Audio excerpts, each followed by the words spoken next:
All right, welcome everyone. It is 7 p.m. This is Monday, April the 27th, and we're holding a special council, a rescheduled council meeting from our regular meeting for April was postponed due to COVID-19, and this one is being held by video conference. Please note that to everybody that this is being recorded, and we do hope to post it on the website after if we're able to do it. I'd like to welcome everyone to the meeting. Special welcome to Allison Jenkins from the Journal Pioneer, who is with us this evening by video conference as well. Just before we get into the business part of the meeting, I want to thank everyone for everyone who's been following the advice of our public health officer, Dr. Morrison, to ensure Prince Edward Island continues to deal with this new environment following COVID-19. Her guidance has led the province of Prince Edward Island to be in a good position to date with 12 days with no positive results for COVID-19. And the protocols in place are working, and we look forward to getting back to some sort of a new normal, whatever that is, in the near future. You know, it's bad enough to have Canadians going through this series of restrictions and physical distancing and requirements to self-isolate, but the tragedy that occurred in Nova Scotia on April the 19th, we can only imagine some of the grief and heartache several of the families are experiencing. We offer our thoughts and prayers to all Nova Scotians at this time, and additionally, I would like to ask each of you to stand for a moment of silence to acknowledge our support and to share this moment as a time of reflection and sympathy for all the families affected by this senseless act, the taking of 22 lives. So if everybody would please rise for a moment, and I'll let you know when the minute is over.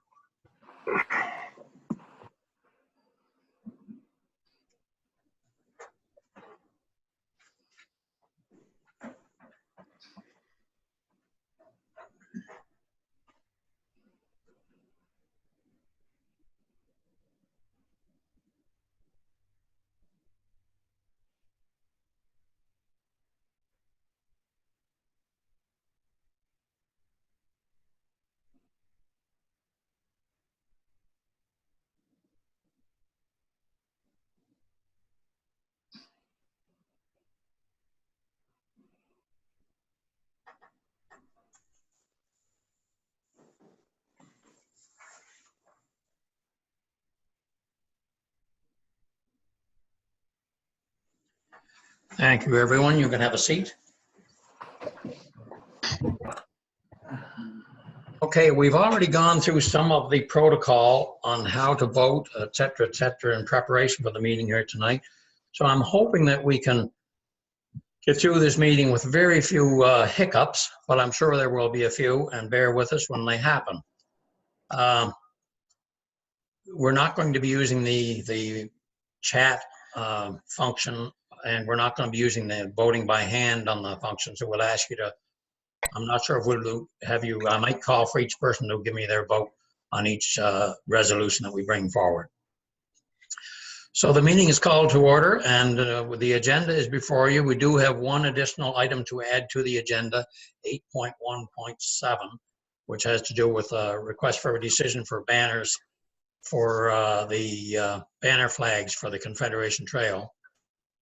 Are there any other additions or deletions to the agenda? Hearing none, I would entertain a motion to adopt the agenda as adjusted. So moved by Deputy Mayor Pickering, seconded by? Anybody saying? I'll second. Okay, seconded by Jeff Spencer. All those in favor, raise your hands. Actually, I can't see everybody's hands. So, Deputy Mayor Pickering? Yes. Yes. Councillor Toombs? Yes. Councillor Bernard? Yes. Councillor Mann? Yes. Councillor Spencer? Yes. Councillor Glant? Yes. Did I get everybody? Yes. Okay, good. That motion carried unanimously. Are there any declarations of conflict of interest on any of the items that are before us here tonight? I have one, Your Worship. It is the new one that was just added, the 8.1.7. Okay. At that time, we'll ask you to, Mute me.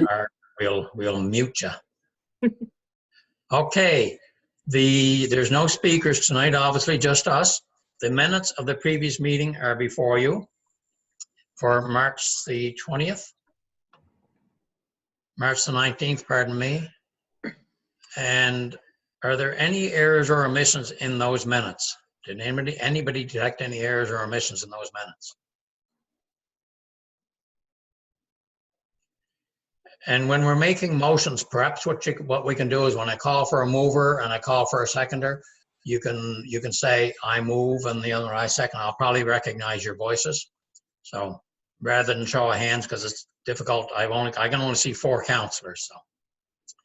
So can I have a motion to adopt the minutes as circulated? Move. I'll second it. Is that Councillor Toombs? Yes. Okay, seconded by? I second it. Ivan made the motion. Oh, Ivan Glant was moved it. Okay, I guess you'll have to say your names because I thought I perhaps, but I didn't quite catch it. So moved by Councillor Glant, seconded by Councillor Toombs, that the minutes be adopted as circulated. All those in favor? Councillor or Deputy Mayor Pickering? Aye. Councillor Bernard? Yes. Councillor Spencer? Yes. Councillor Toombs? Yes. Councillor Glant? Yes. Councillor Mann? Yes. Motion carried unanimously. Is there any business arising out of the minutes? I have something, Your Worship. Okay, Just a follow-up on Mr. Crokin's presentation. I know there's been a lot going on, but have we sent anything out to the province on it yet? Or? no, I have had a discussion with our local MLA on it, but we haven't actually formalized a letter as yet because we've been dealing with so many other factors, but it is on my agenda and Mr. Baker's agenda to try to get that out. We're hoping to get that out. Maybe we might get it out this week, but we have had some discussions at least with our local MLA on it. Okay. It was supposed to go out. We'd hoped to have it out before this, but there have been too many other things kind of taking priority this past couple of weeks or 3 weeks. Very good. All right. Thank you. Any other questions on the minutes? I had one. Councillor Spencer, is it? Yes. Okay. 8.1.3.2 was the ball field rental rates. I thought we did adjust so that all of the ice rental rates had slight increases each year, just a sort of cost of living. But the ball field were left the same rates for all 3 years. Correct. And That was a decision of council at that last meeting. right. Okay. I thought we'd ask for it to come back with slight adjustments each year. Well, that I was not the understanding of the council, I guess, at that time. There was on the ice rates, but not on the ball fields. They approved that one as presented at the last meeting. Right. You weren't in attendance either, were you? No. I had requested to come back with Yeah. adjustments, and the ice did, but the ball field didn't. So Yeah. I wasn't sure if that was a oversight or if that was. Anyways, I guess it's done now. It was mentioned, I believe it was mentioned at the last meeting that you had brought that request forward, but nothing was changed on it. I can't remember exactly what was mentioned. I know you had mentioned it to me, and I did. I think I mentioned it at the council meeting, but there was no changes made in the resolution. Right. Okay. All right. And any further, council? Nope. Hearing somebody say nothing? No. All right, then we'll move right on to the reports. The CAO's report is the next report, which is right there.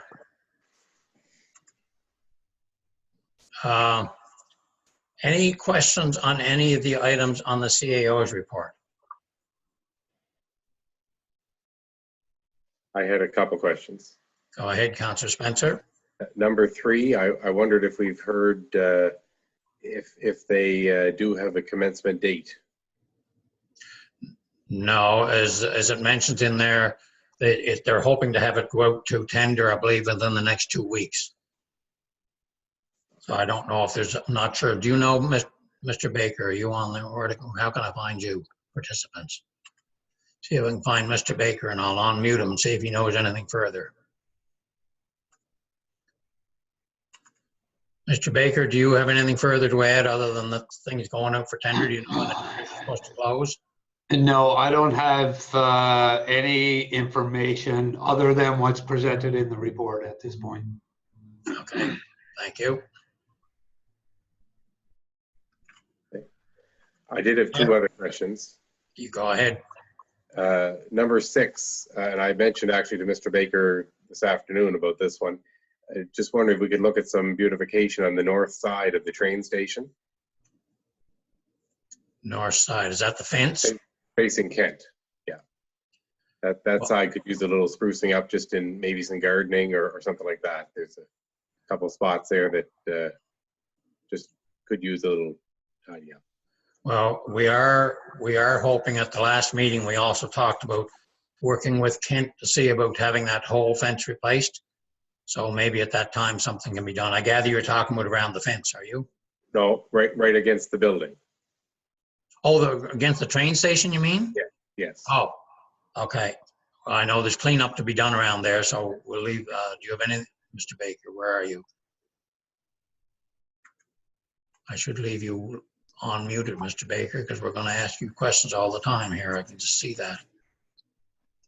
All right, Mr. Baker, did you have anything to add? You've had a discussion already with, No, we talked about it this afternoon, and I indicated that once the contractor finished the cleanup, I would talk to the operators of the Island Stone Pub and see what we can do to spruce up that side of the train station.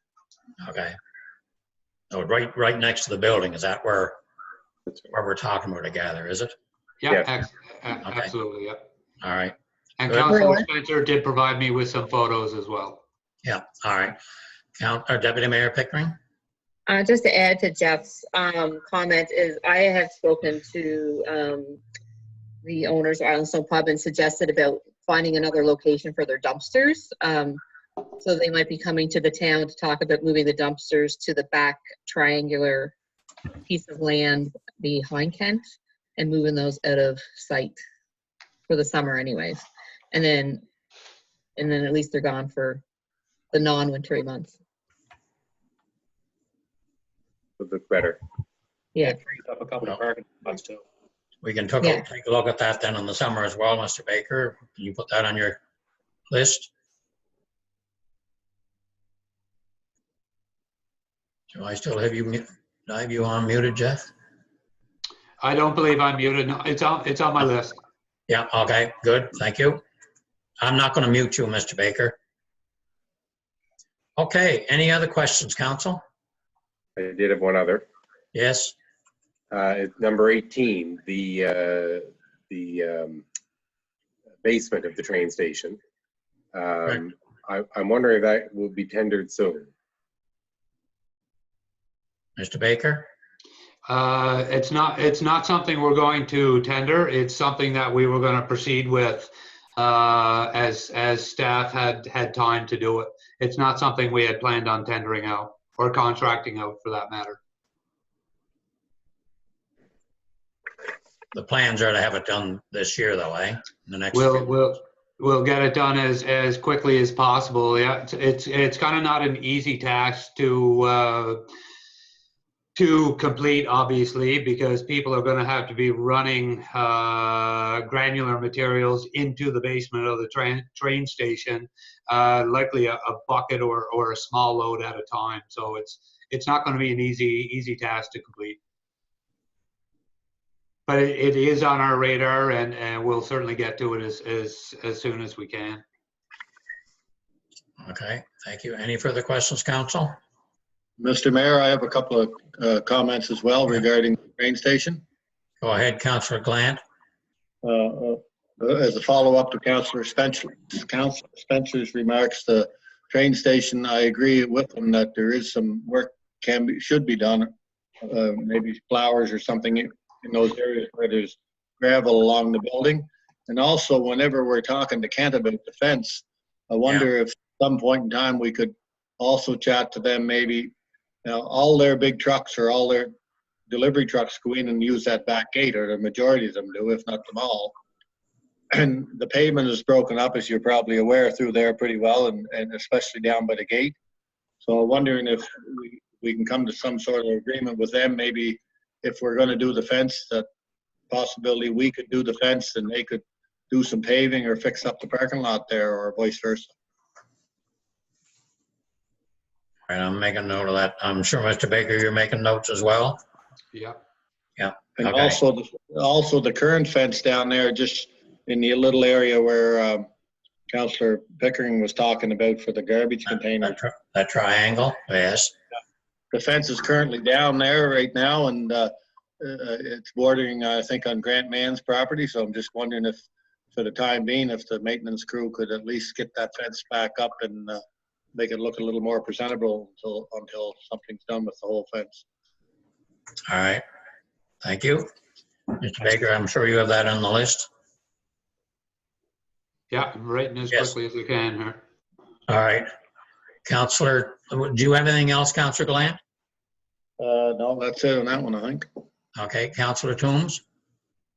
Just to do with the fence, part of it is the trees kind of pushed it out and down, so they may just have to kind of temporarily anchor it. But there's a tree there that's kind of shoving it, and part of that's part of the problem there. Is that where the Grant Yes, yeah, Grant Mann's fence yes, along his property? Okay. yes, yeah. But they'll have to they might be able to temporarily do something, but All right, we'll leave that with Mr. Baker and staff to see what they can do. Any other items, counselors? I can't see I can only see Deputy Mayor Pickering, Councillor Toombs, Councillor Bernard, and Councillor Mann. So if, excuse me, if Councillor Spencer and Councillor Glant have anything, can you please speak up? Because I can't see. Okay, I'd just like to add to Councillor Spencer's remarks there on number 3. I think that's the Victoria Street project. Yes. If they're not coming out for tender for another do you say they're not putting it out for tender for another week or two? That's what we've been informed, that they expect the project, and this is by the project engineers, not the province, that they expect the project to go to tender within 2 weeks. That's probably not going. It's probably not going to happen then by the 1st of July to have that street done. I would anticipate that it will not be completed by July 1st if they're just going to tender in mid-May. Okay. That being said, until they go to tender, get construction schedules in place and things of that nature, we won't know for sure. But I would assume that it is not going to be completed by July 1st. I wouldn't suspect, because it's probably a 6 or 8 week project. Right. Things are not really normal right now, so you're probably right. It may not be done by July 1st. We can still hope it will be, but as long as it gets done this year, I guess. Let's hope. No, I'm just curious. I was just curious as to with the deadline. That's all. Yeah, it is. We haven't been informed to the contrary yet, but we're suspicious, like you are, that it may not be. Well, I will say that there's a number of delays around a number of projects with everything that's going on right now. So we even with our own boardwalk replacement, we're trying to get the go-ahead to allow us to proceed with that project right away. It's kind of an ideal time to do some of these projects when traffic volumes are low and people aren't moving about in the same way that they normally would. So it affords an opportunity to get some of these projects done expeditiously, if at all possible. Okay, any other questions, council? If not, I would entertain a motion to adopt the CAO's report as presented for the month of April. I'll move. So move, Councillor Glant, was that? Seconded by Kareem. Seconded by Deputy Mayor Pickering. All those in favor? Let me Aye. see, go by the vote. Councillor Pickering, Yes. Bernard, Yes. Councillor Spencer, Yes. Councillor Toombs, Yes. Councillor Glant, Yes. Councillor Mann. Councillor Mann, He's muted. He's muted. how did he get muted? Did you mute yourself, Councillor Mann? There we go. If you mute yourself, you cannot unmute yourself. I have to unmute you. So did you say yes, Councillor Mann? Yes. Okay, unanimously carried. Okay, this is slower than I thought it was going to be. The Fire Department Statistical Report. Any questions on the Fire Department Statistical Report as presented? What's going on here? I guess I did have one question on the fire department. Just wondering, is there a requirement that they have monthly training? And if so, how will that be addressed? They, maybe I'll let Mr. Baker speak to that, but I think there's monthly training reports that they, regular monthly training, you'll see how many firefighters are in for each one. They're recording that on the report every month. I guess I'm wondering, are they able to do training at the moment? They didn't do any for the month of April, I believe it was. I think it said in their report. Yeah, Right. It might have been March. It might have been March when they went. But Yeah, they would be normally doing training, but they will obviously be restricted on certain things based on the guidelines of the Public Health Department. So they'd be no different than anybody else when it comes like that. Okay, thank you. That answer your question? Yeah. All right. Any questions on the Fire Department Statistical Report? As you can see in there on their report, in lieu of a meeting, the Fire Department attended a celebration of life for C.J. Waite in Emerald, and there were 25 firemen attended. So, all right. If there's no questions, I would entertain a motion to adopt the Fire Department Statistical Report as presented. I'll make the motion. So moved by Councillor Bernard, seconded by I'll second it. Wade. Seconded by Councillor Toombs. All those in favor? Oh, dear. Councillor Deputy Mayor Pickering? Councillor Mann says yes. Councillor Bernard? Yes. Councillor Spencer? Yes. Councillor Toombs? Yes. Councillor Glant? Yes. Motion carried unanimously. Thank you. All right. The next report is the Police Department Statistical Report. That report is before you. Any questions on the Police Department Statistical Report? I wondered if I could ask the chief. We had an Off-Road Vehicle Act offense, and I wondered what that was. I'll just sec the chief. I'll unmute you. Okay, go ahead, chief. What was your question, Councillor Spencer? I wondered what the Off-Road Vehicle Act offense was that we had. It was a snowmobile on up in your area and on Broadway Street. Thank you. Okay, no problem. Any other questions on the report? Hearing none, I would entertain a motion to adopt the report as presented. I'll move. Adrian? Spencer? Moved by Councillor Spencer, seconded by Councillor Bernard. All those in favor, Councillor Pickering, Fair. Councillor Bernard, Yes. Councillor Spencer, Yes. Councillor Toombs, Councillor Glant, Yes. Councillor Mann. Yes. All, motion carried unanimously. Thank you, council. Slow going, I know, but. Okay, the next is, Your pardon Worship, me? I did have a question for the chief, Your Worship, not about the report, though. Oh, okay. I just wondered, Chief, in light of what happened in Nova Scotia, the training that we would do, like active shooter training, do we sort of have drills that you do with your, or that sort of thing, or, and again, with communication too, that seemed to be an issue in Nova Scotia. Am I unmuted? Yeah, go ahead, Chief. Okay, so I'll take the first part of the question first. Yes, we do active shooter training every year as part of our use of force training, and we're complete for 2019. So that's an actual course that we do at the police academy, and we use simunition.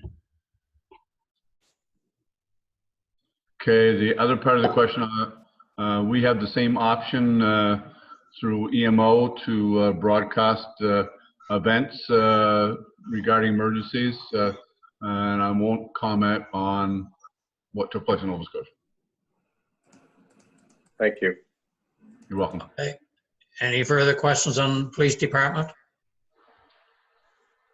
Hearing none, we'll move on to the development permit summary report. That report is before you. Are there any questions on the report? Can I just add for people, Your Worship, before we approve that at this point in time, we're not able to issue development permits. We can approve, but we just can't issue the certificates at this point in time until Public Health gives us the go-ahead to do so. All right, thank you. Just a question, I heard that the cities are allowed to, are they doing permits? Does anybody know that? Not that I'm aware of.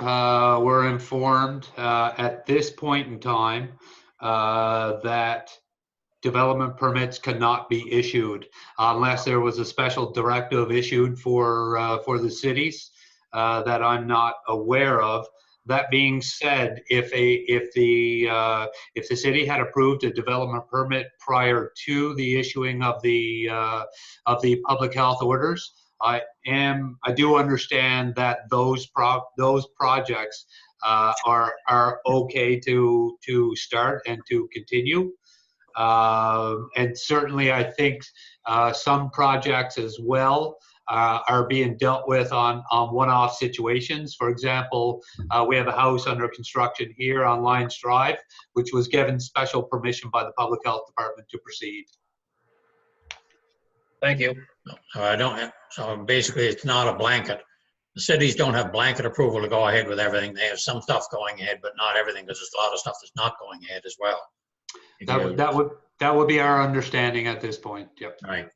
That's correct. I know through my work, they're not issuing new things unless they'd already been in the queue. Right. All right. Development permit summary. Can I have a motion to adopt that? Move.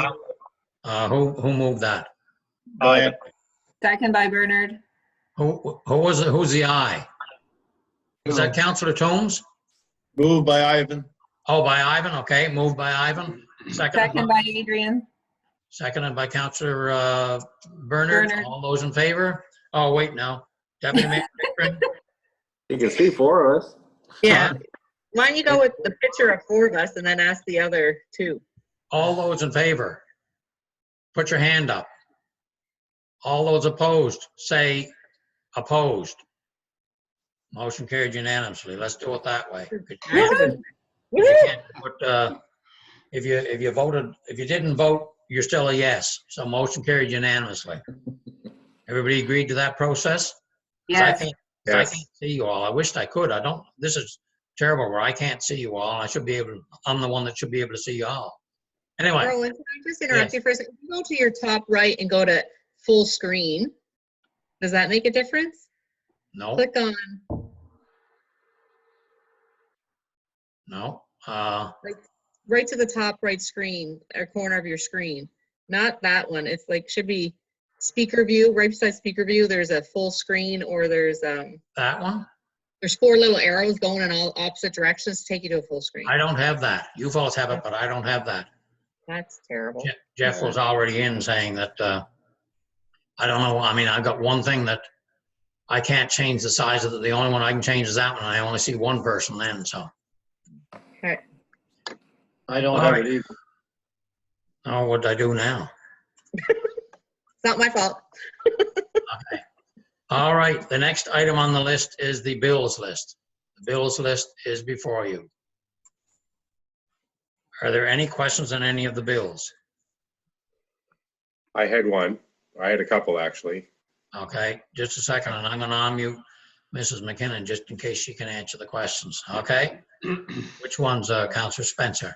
Well, I wondered, there was, I think, Frito-Lay, and I guess what my question was, I'm wondering if it's possible to have food vendors, food at the canteen bought back by vendors.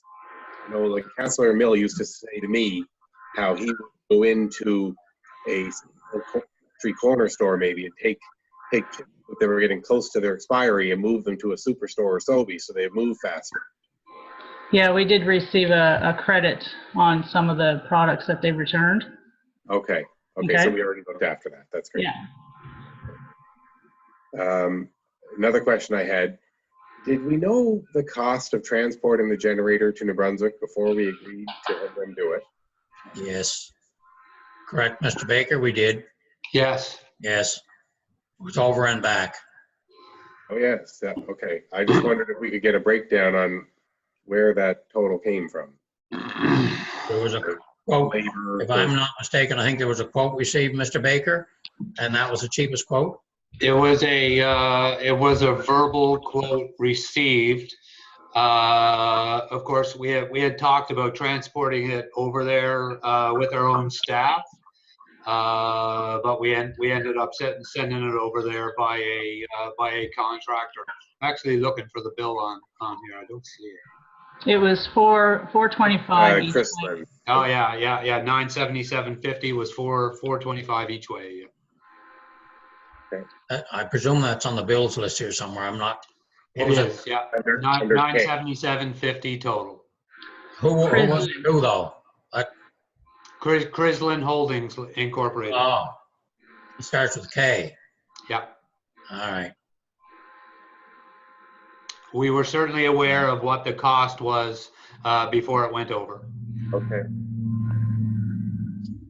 Any other questions?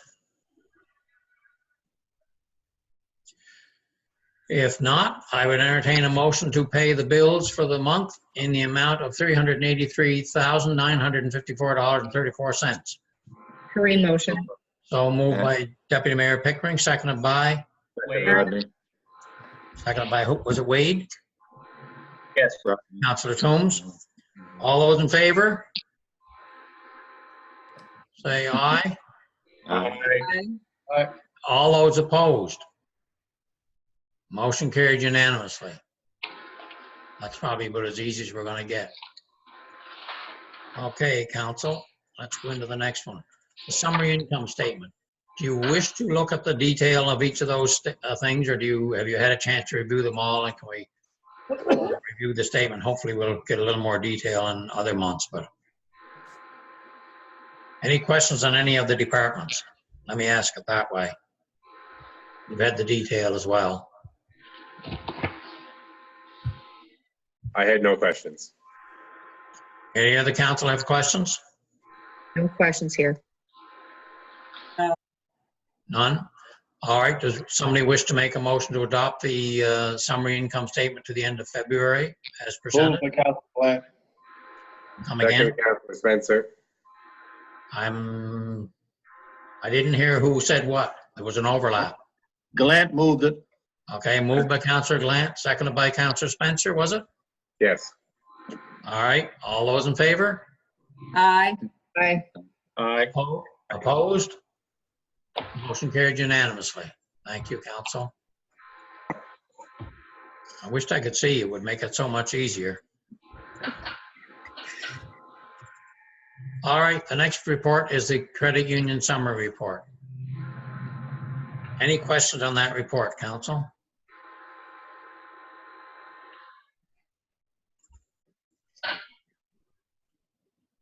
No questions? No. Somebody wish to move it? Toombs moves it. Spencer, second. I didn't catch who that first one was. Toombs. Toombs, Councillor Toombs moved it. Second by Councillor Spencer. All those in favor say aye. Aye. Aye. All those opposed? Motion carried unanimously. Thank you, council. I find it a little difficult sometimes to make out who's speaking and what they're saying. So, and it's sometimes because of background noise. So, next item is the mayor's report. That report is before you. One of the things I recommended is that we leave the flag at half-mast until April the 27th. I was talking to Mr. Baker today, and there's still a few funerals going on. So I've requested that we leave it until at least till the end of the month, which we'll review then.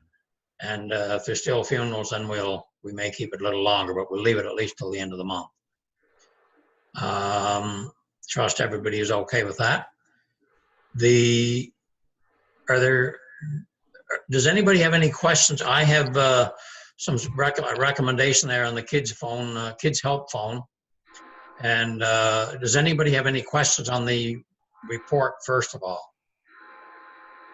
I want. I have a couple of Councillor questions. Coon or Councillor Spencer, I believe. I think Corinne actually asked first there. Okay, Deputy Mayor Pickering then? Just wondering, you keep on flipping through here, but Canada Day, do we have a projected date of when we will know if Canada Day will go If forward? you can tell me what that public health nurse is going to say, then we'll tell you. Okay, That's as clear as we can get. This stage of the game, we know that Ottawa is planning a virtual Canada Day because they've already decided up there. We haven't decided as of yet. We're hopeful, but we're just optimistic at this stage. do we have a date that we need deposits down by and stuff like that, that, We'll make that decision as we need to make it. At this stage of the game, I got a feeling the decision is going to be made for us. I really don't think we're going to have it, to be honest with you, because I don't think there's going to be any public gatherings before July 1st, but we shall wait and see. But one of the things that we must remember that we have to make a decision before is in May, which is one of the things on my request, is that we need to make a decision in May whether we're going to have it inside or outside. And I think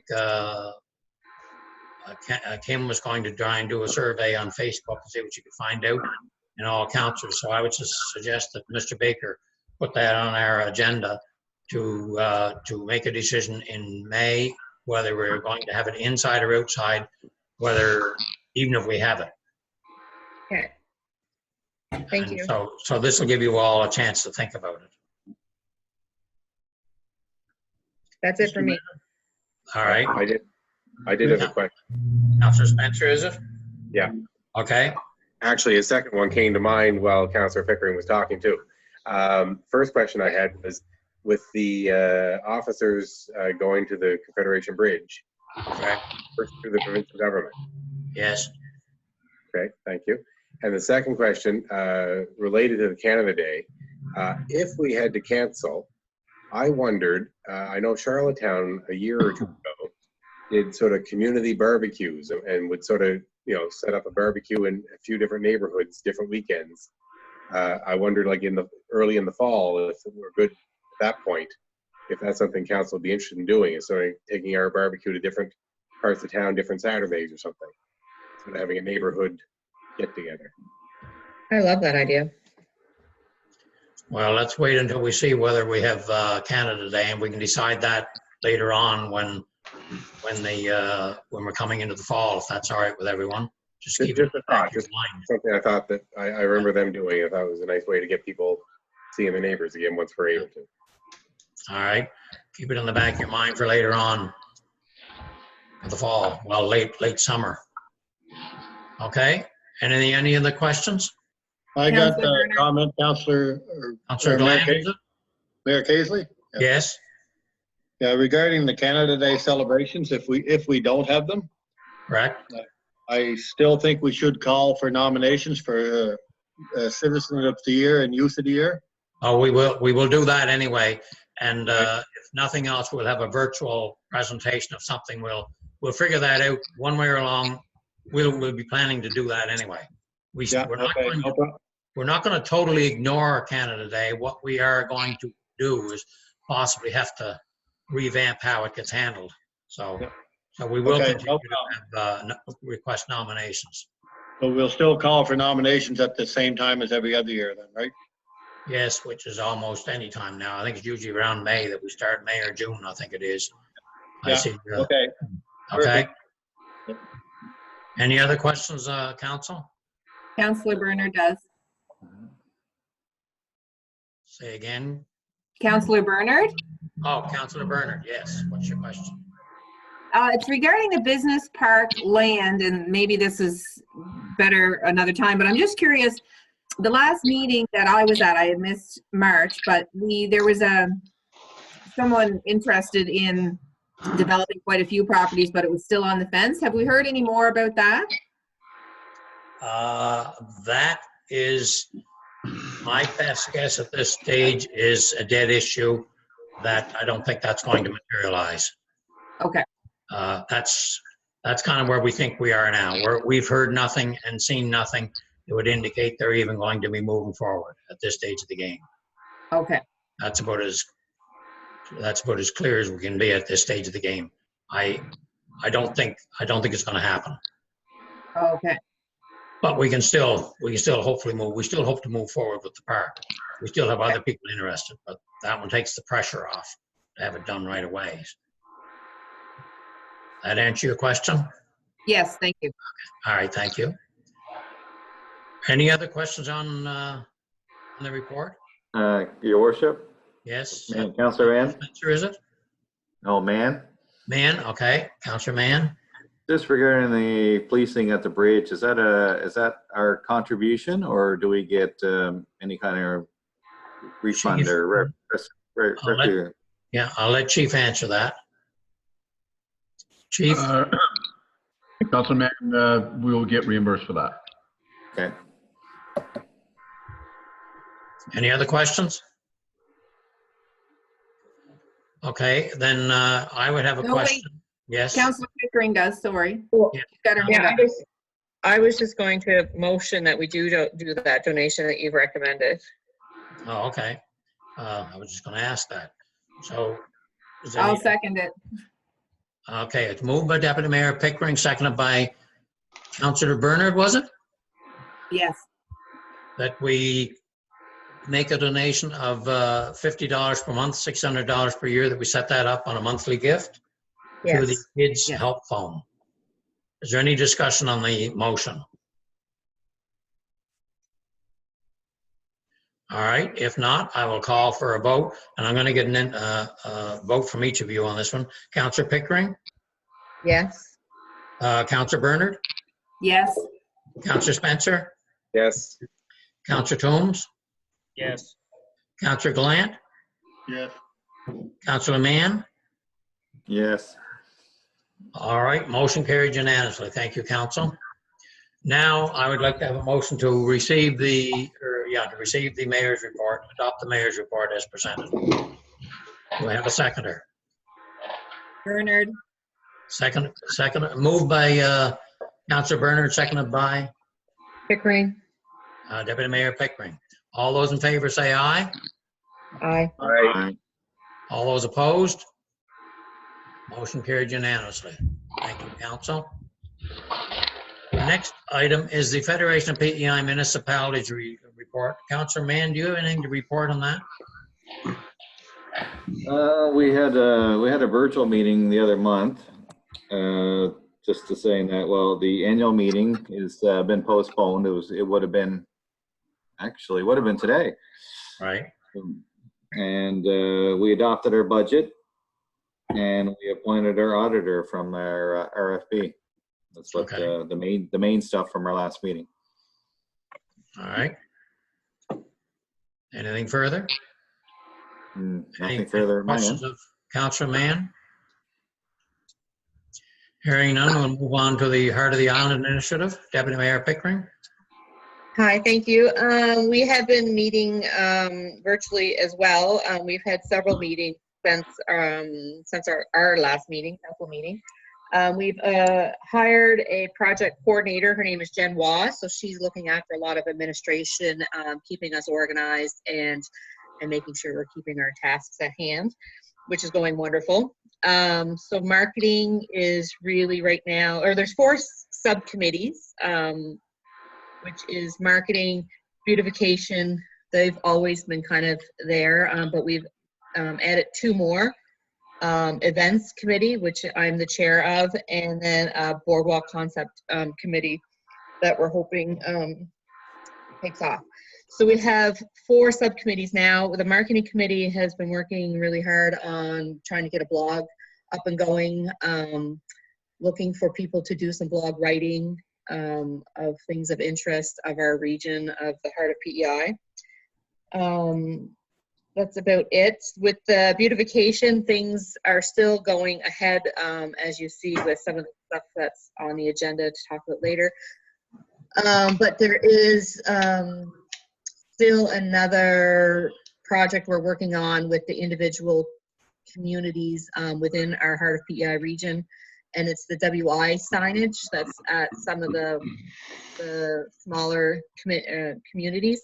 So looking at trying to do some logos and Heart of PEI signage on individual signs. So those, that's hopefully going to happen as well. And what else? That's about it for that, but we're still going straight ahead, planning as normal. We've definitely been adjusting some of our strategies a little bit just with the coming summer, but we're looking at long-term and sustainability, so we're still pledging forward. Okay, And that's it.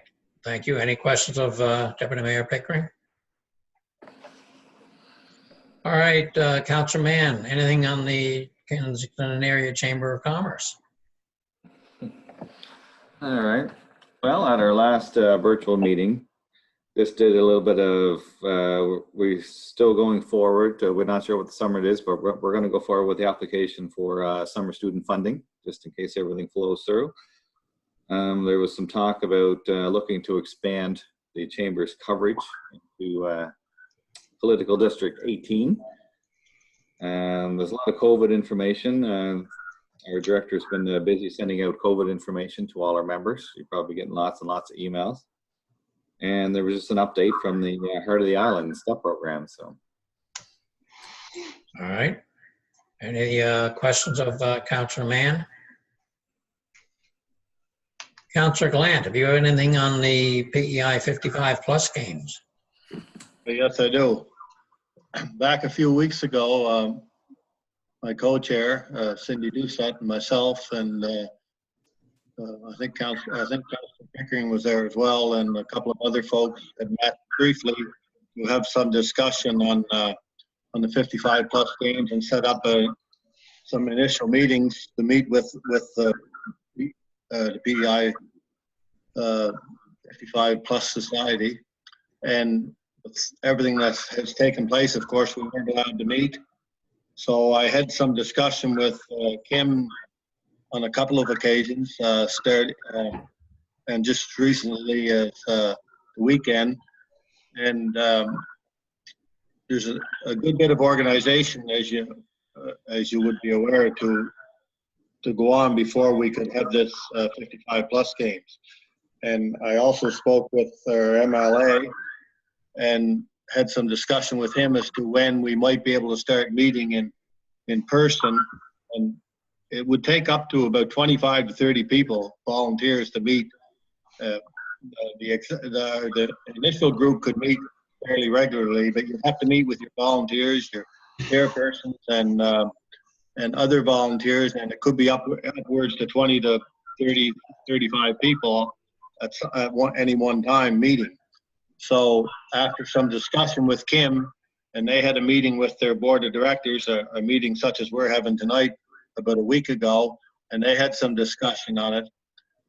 And with all this, and they have also at this point in time, their major sponsor has pulled out, and they are working on another major sponsor for it, but they're not sure yet when that'll happen. And with us not being able to have meetings, and a number of sponsors would have to be located as well to participate. And it looks like we probably wouldn't be able to meet before the first week in July, which only gives us about less than 2 months at that point before we would have to have it organized. So after some discussion with Kim and our MLA, and they will support whatever decision the town makes, but I'm going to recommend to town council that we step aside from the 55+ games and look at them for next year. Because there's too much uncertainty out there, and it takes too much organization and sponsorship, which we're probably not going to be able to get into until July. So they're agreeable to that too, eh? They're at that point where they're ready to have the decision made, or do they want to put off for a month? No, she said whatever decision, they'll respect and support whatever decision. It's final decision is up to town council, or up to the town. So she said they would support whatever we went with, because they, in their conference meeting a week or so ago, and with the uncertainty and the amount of people, and the other thing is too, we discussed is 55+, 55 to 65, 65 and over, and you're looking at the age group where you know, they're more vulnerable, I guess, to this whole COVID-19 than maybe some of the younger folks, right? So with all that taken into consideration, they would support whatever decision we made, and I've thought about it a lot myself, and I think it would be best that we cancel it for this year and look at it back in 2021. Are you prepared to make a motion to that effect right now then?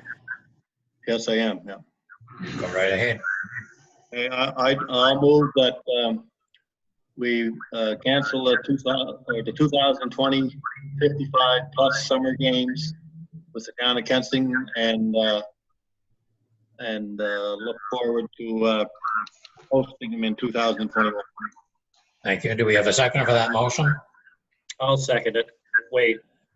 It's been regularly moved by Councillor Glant, second by Councillor Toombs, that we cancel the 55+ games for 2020 and move them into 2021 because of COVID-19. Any discussion? I just have a question. Yes, question?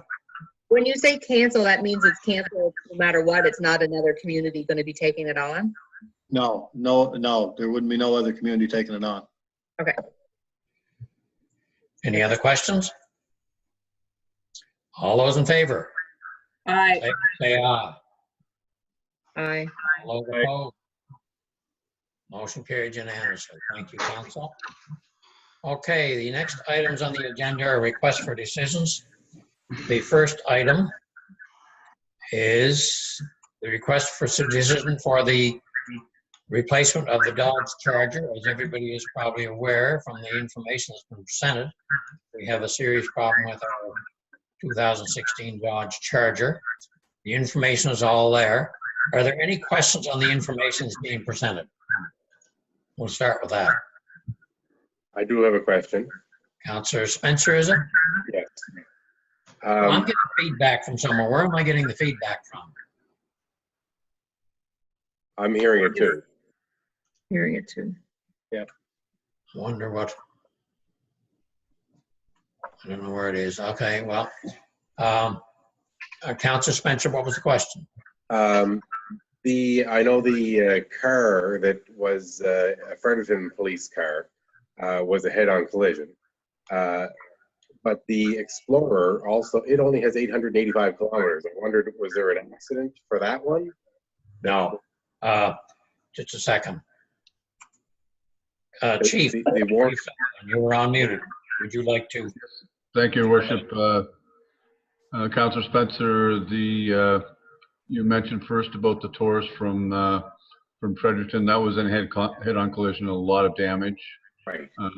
The 2019 Ford Explorer that is in Calgary was purchased new and went to an airport and was never used, and it went back to the dealership, and that's why it's for sale. So full warranty. I've explained the warranty as best I can, and it's meets everything that we need for a police vehicle. I think I did mention in that report that we'd had some problems with the current Taurus. Their cabins are very small, and I think it was the 3rd or 4th of January, I had a guy for drugs over by the post office and dangerous driving. And he was such a big man, I couldn't get him in the car. So I had to transport him back to our office in his own car. And just 2 weeks ago, when we did the takedown with the cigarettes at the post office, we couldn't get that guy in the car either, so he's handcuffed behind his back, and we had to put him in the car sideways. So they're getting small. Okay, no, that's okay. I just worried when I saw so low kilometers that it had been an accident as well. So, No, No, the vehicle is 100% clean. perfect, thank you. All right. Thanks. Any other questions, council? I have a question. Is that Deputy? Yeah, Go ahead. Pickering. Yeah, Deputy Mayor. Deputy Mayor Just Pickering. in the past 6 years that I've been on council, we've had an ongoing conversation about maybe going to a truck at some time. So Louis, with this SUV, it is a larger vehicle, but is this something that will be suitable instead of a truck? Yes, now, the truck would have been an option, Councillor, but due to the virus, all the plants across the United States and Canada that participate in making police vehicles are shut down.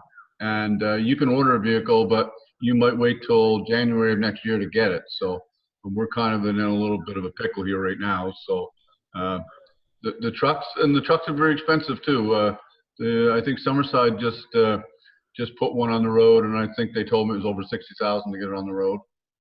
So do you feel the SUV will be high enough for like the winter traffic and stuff? Oh yeah, it'll be higher off the ground than the Taurus is, and it's all-wheel drive, four-wheel drive. So it should be an excellent vehicle for us. Okay, excellent. Thank you. I will just give you a comment that I've checked into them. The RCMP liked them very much, and Summerside Deputy Chief, I'll quote him, said they're the best vehicles that they've ever had in their service. So, Okay, okay. Thank you. Any other You're questions, council? I have one, Mr. Mayor. Councillor Glenn? So this Ford Explorer we're talking about, right, the 2019? Correct. Yes, sir. It's, so Calgary BMW, where is that, so it's coming from Calgary? Yes, it is. So I guess my question is, we cannot purchase a vehicle from a dealer on PEI? We can't purchase a vehicle from any dealer in Canada. There are none. The RCMP bought the last of the Dodge Chargers. They bought everything that Chrysler had, and now Chrysler stopped making the Charger. This is the only vehicle we can get, is something that's got to come from Calgary? That's the only vehicle that we can find. Really? Because, Louis, just because it has to be a certain make and model, and it has to have certain guts to it to accommodate a police vehicle, right? Yes. Yes. Okay. It is a police It just vehicle. can't be any car from any parking lot. I'm sorry, Councillor?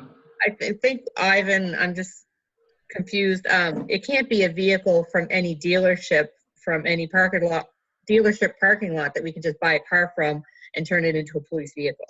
No, because the way the police vehicles are made, they're speed rated and they're rated for officer safety.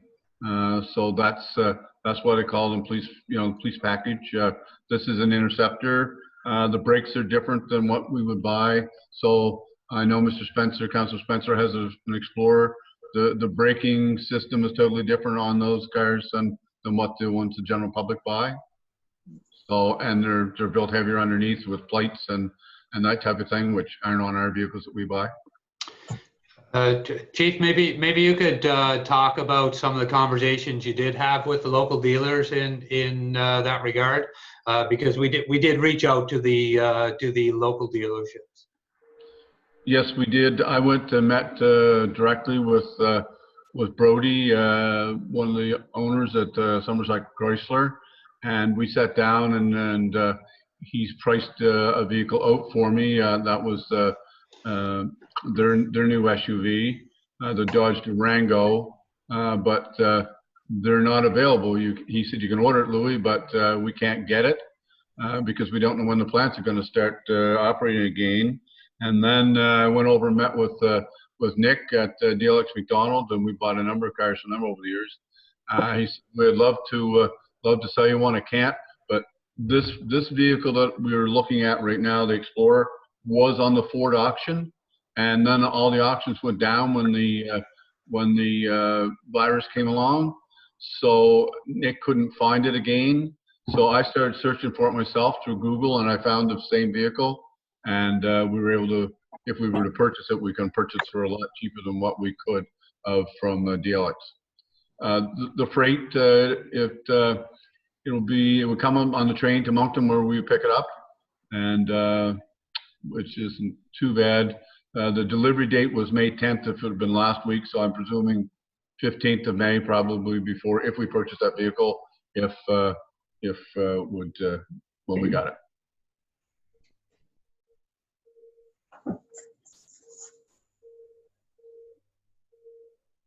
All right, any further questions, council?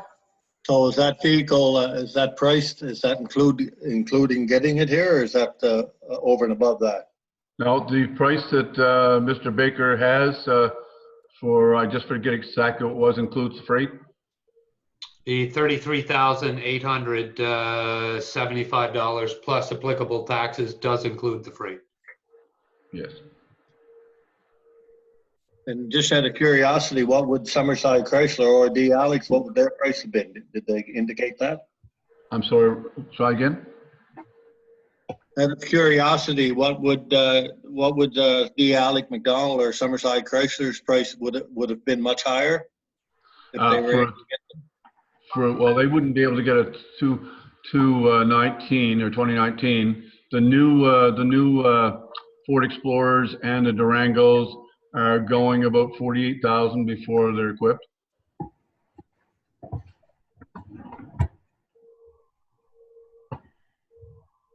They weren't able to get this vehicle, is what you're saying? Chief? No, well, the same vehicle that I've found, this one that's in Calgary, was the one that was on the Ford auction way back when the first time we had trouble with the car this year when the transmission went, that we replaced. And then when the virus started, COVID-19, all the dealer auctions were shut down. And I kept checking with Nick, and they couldn't find the car. So when I went on Google, I queried the car and came up with the same car. It's got 888 kilometers on the thing, and I was able to get the whole story in the car. So I was lucky I found it. Okay, but it wasn't at a Ford dealership. No, it was originally purchased from a Ford dealership in Ontario and was driven to the airport. The owner of the airport, was a private airport, bought it to put on his lot as a deterrent, and then felt that he no longer needed it, so he traded it in on a new Audi for himself, I guess. Any other questions, council? Your worship, Councillor Mann? Councillor Mann. Since the warranty is expiring next year, was there any looking at option of purchasing extended warranty so you'd almost have a brand new vehicle for? I think we explained the warranty as best we could, and since that's been printed, there's a new warranty that's come out on that vehicle for all 2019s with an exhaust warranty for 190,000 kilometers. But the all vehicle warranty is not expiring next year, though, is it? No, no. 2.5 years, isn't it? Yes. Yes. Did you understand it was expiring next year, Councillor Mann? The warranty expires November 15th, 2021. Which is next year. Right. And then we have the powertrain goes on after that. Okay. Bumper to bumper, November 15th, 2021. Powertrain is November 15th, 2023, based on an original sell date of the vehicle of November 15th, 2018. Oh, I thought it was 2019. Okay. Yeah. No, I buy a lot of vehicles from the auction, and then what I do is I put the extended warranty on it. It's like I'm buying a new vehicle. I could look into the extended warranty if you want it. Yeah. No, I didn't know if that was checked on or not. So. No, actually, no, I didn't, Councilman. You're allowed to, well, I know with GMs, you're allowed to put extended warranty up right up until the last day of your bumper-to-bumper warranty expires. And I would agree with you, yes. That is something that, if you decided to purchase this vehicle, that's something I could look into. I know the dealerships love to sell extended warranties, so. All right, any other questions, council? Can we approve the purchase and then add the warranty after? Is that Councillor Bernard? Yes, sorry. Yes, yes. My understanding, Chief, is that the warranty can be purchased up until the expiry of the current warranty. Is that correct? That's correct, as I understand it, yes, the same as Councilor Mann said. We'll check on those things and confirm that we can do that, and I guess we'll make a decision based on the anticipated cost of that. Does that make sense? Whether we put the extended warranty on, you mean? Yeah, exactly. All right. And that would come back to council anyway for council's decision later on. Depending on what the anticipated cost of it is, yes, yeah, I would anticipate so. All right, any further questions, council? I just have a comment, Mr. Mayor. Yes, go ahead, Councillor Glant. I'm not fully convinced that we can't purchase a police car on PEI that would suit the town of Kensington's needs. Therefore, I'll be voting against any resolution of this. Thank you. Any other questions, council? I'll read resolution 1. All right, go ahead. Councillor Spencer, is it? Yes. Councillor Spencer? Be it resolved that town council authorize the CAO to proceed with the purchase of a 2019 Ford Explorer police cruiser from Calgary BMW as per their quote dated April 15th, 2020 in the amount of $33,875 plus applicable taxes. Be it further resolved that town council authorize the CEO to proceed with the installation of required emergency on the 2019 Ford Explorer police cruiser through Anderson Automotive as per their quote dated April 3rd, 2020 in the amount of $5,324.73. Do we have a seconder for that motion? Bernard. Councillor Bernard, was it? Yes, All right, it's been moved by Councillor Spencer, seconded by Councillor Bernard, that we approve resolution number 1 as has been read into the record. Any discussion? All those in favor? Let's vote individually. Start off with Councillor Pickering. Yes. Councillor Bernard. yes, Councillor Spencer. Yes. Councillor Toombs. Yes. Councillor Mann. Yes. Councillor Gallant. Opposed? All right, motion is carried 5 in favor and 1 opposed, with Councillor Gallant recorded as opposed. Thank you, council. Now we would like to have resolution number 2 read into the record. This is the borrowing resolution to be able to borrow the money to pay for the thing. Pickering. Councillor Deputy Mayor Pickering, you want to read that in, you say? Sure. Whereas Section 164 of the Municipal Government Act, RSPEI 1988, Cap M-12.1, authorize a town council to borrow money for the completion of a capital project. And whereas town council has authorized the purchase of a 2019 Ford Explorer police cruiser, and whereas the amount to be borrowed will not cause the town to exceed its legislated debt capacity.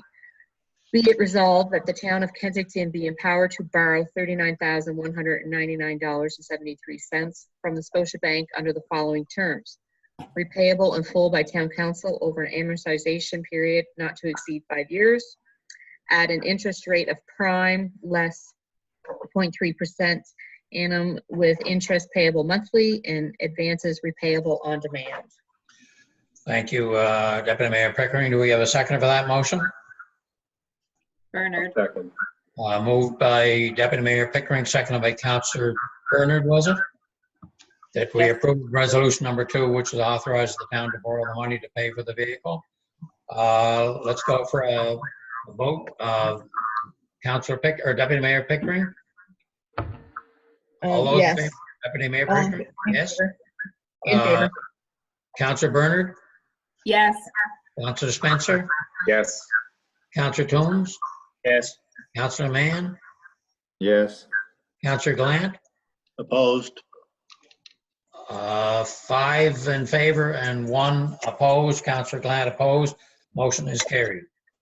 Thank you, council. That is the request for a decision for number 17. We'll go into number 18 now, which is the Kensington Police Study Model Review Consultants Report.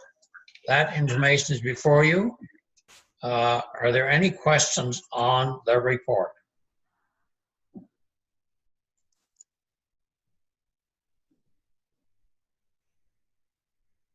There were three companies who had bid on the proposed, and the recommendation is to go with Presidia. Are any of them from the Maritimes? Pardon me?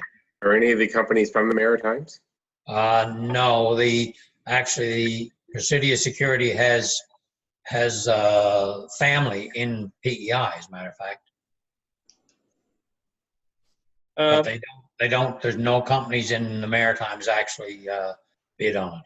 I don't know if there's any that do have that capability. Some of them have done work in the Maritimes. They've all done some work in the Maritimes, all the ones that are there. Okay, thank you. But most of them, Pomax was mostly non-police, it was more emergency services and things like that, but there was some policing.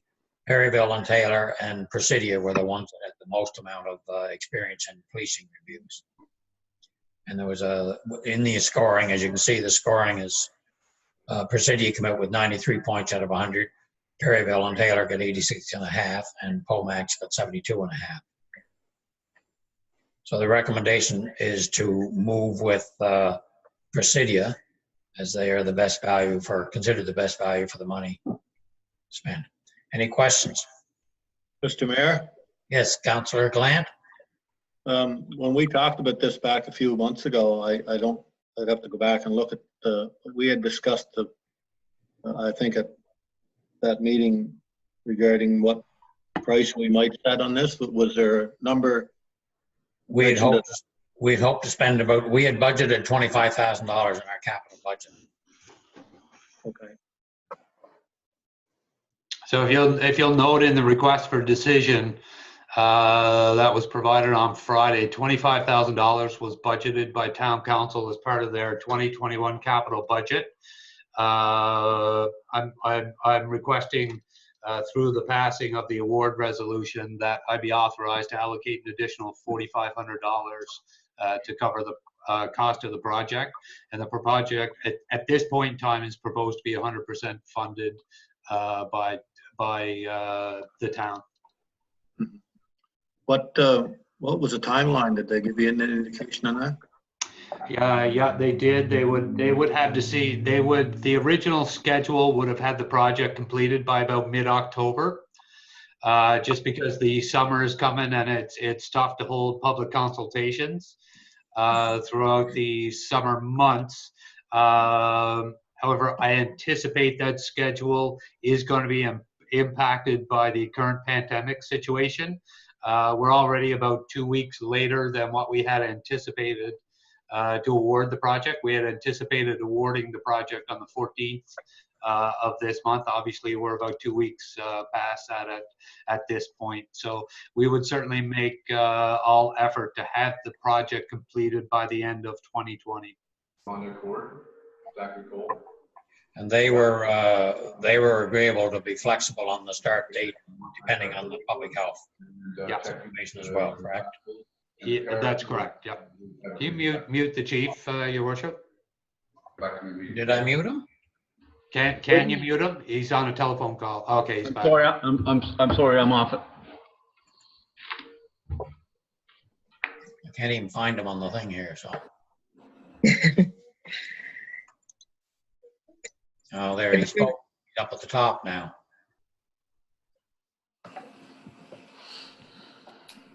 Okay, any questions? I got a question.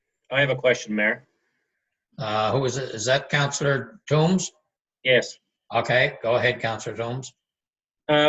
Earlier on, there was talk of, was one of these companies one that did they do something for the province? Yes. Earlier? Perryville and Taylor. Okay.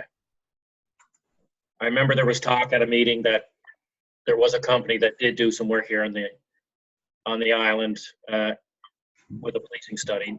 not too long. Yeah, they did do a study, and as you can see what their pricing was, and they weren't deemed as being the best value for dollars for what we're looking for. That answer your question? It sure does. Thank you. Okay, thank you. Any other questions, Council? Your worship, Yes, Councilor Councilor Mann. Mann. Just as you know, you're talking about the pandemic situation and all that stuff. Has the town looked at any finances? Like, are we still going to be able to afford all our capital wish list? Like I say, is the back check still running? Like, will we have cash flow and stuff to do our wish list? And if this is awarded, could this be canceled? You know, due to funding issues? At this Have we stage, lost Mr. Baker, do you have anything you want to comment, Mr. Baker, or do you want me to comment? Where are you? Mr. Baker? No, you can go ahead if you're comfortable with that. At this stage of the game, we've been keeping a close eye on that. We are aware, excuse me, we are aware that the province is going to make sure that we get all our municipal funding from property taxes. We are going to be losing some revenue from back check, obviously. So that is going to be a bit of a setback. But from a financial point of view, moving forward, we still think that we're going to be able to continue to do some of these things. Some of these projects that are going to be moving forward tonight are heavily invested in, are funded by the federal and provincial government as well. So Yes. we are moving forward on those, but this one here is totally funded by the town. And from a Okay, cash no, flow point of view, just wondering, 'cause initial yes. looking at it, we don't foresee a problem at this stage of the game. Okay, just looking at, I know, like, say you like to be able to flush your toilet, but this is something that could be put aside if something came up, so. Yeah. It is where we would hope that maybe some good comes out of it in the long run. It may be better in the long run, so. Sorry, I got you unmuted there, or muted there, Chief. There, I got you unmuted again now. Anyway, any other questions, Council?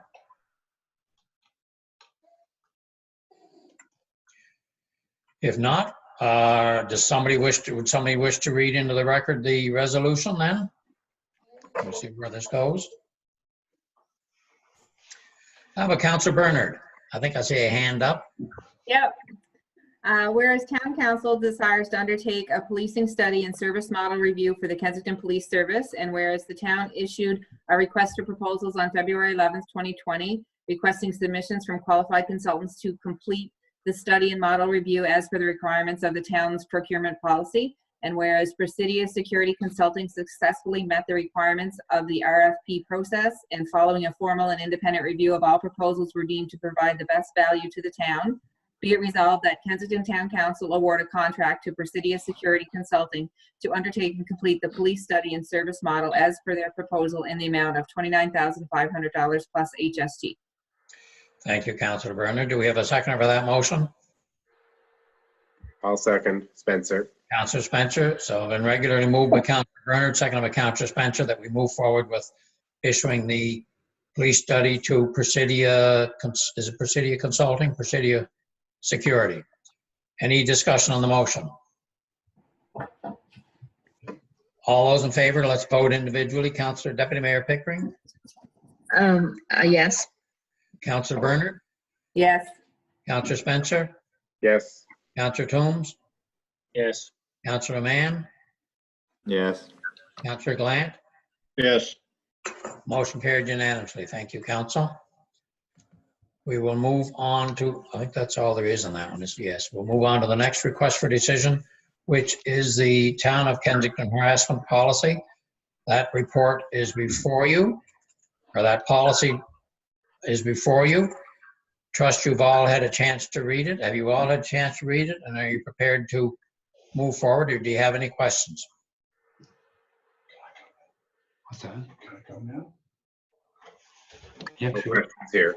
No, pardon me, was it a question? No Oh. question. Anybody get any questions, or does somebody want read the resolution into the record. Trust you've had a chance to read the whole thing over. It's fairly in-depth, and it's something that we are required to have in place by July the 1st. Who would like to read that into the record? Councillor Bernard, I see your hand up. There may have been somebody else with their hand up, but they're not on my screen right now, so. Oh. Whereas Section 27 of the Employment Standards Act, RSPEI 1988, Cap E-6.2 requires employers to issue a policy statement on sexual harassment. And whereas the province of Prince Edward Island is scheduled to amend occupational health and safety legislation effective July 1st, 2020 to include requirements for employers around harassment and bullying in the workplace. And whereas Town Council are desirous of setting acceptable standards of behavior in the workplace for management and employees, be it resolved that the Town of Kensington Harassment Policy number 01-1-103-20 be hereby formally adopted as presented. Do we have a seconder for that motion? Toombs. Toombs, Councillor Toombs? Okay, it's been regularly moved by Councillor Bernard, seconded by Councillor Toombs, that we approve the resolution. Voting, all those in favor, Deputy Mayor Pickering? Yes. Councillor Bernard? Yes. Councillor Spencer? Yeah. Councillor Toombs? Yes. Councillor Mann? Yes. Councillor Glant? Yes. Motion carried unanimously. Thank you, Council. Next item is the Wellfield system upgrade. That is the tender recommendation. And this one is one that has been working on. And there's a recommendation. The WSP have been the consultant and working with us. And they are recommending AGL Limited. Are there any questions on the information that's been presented?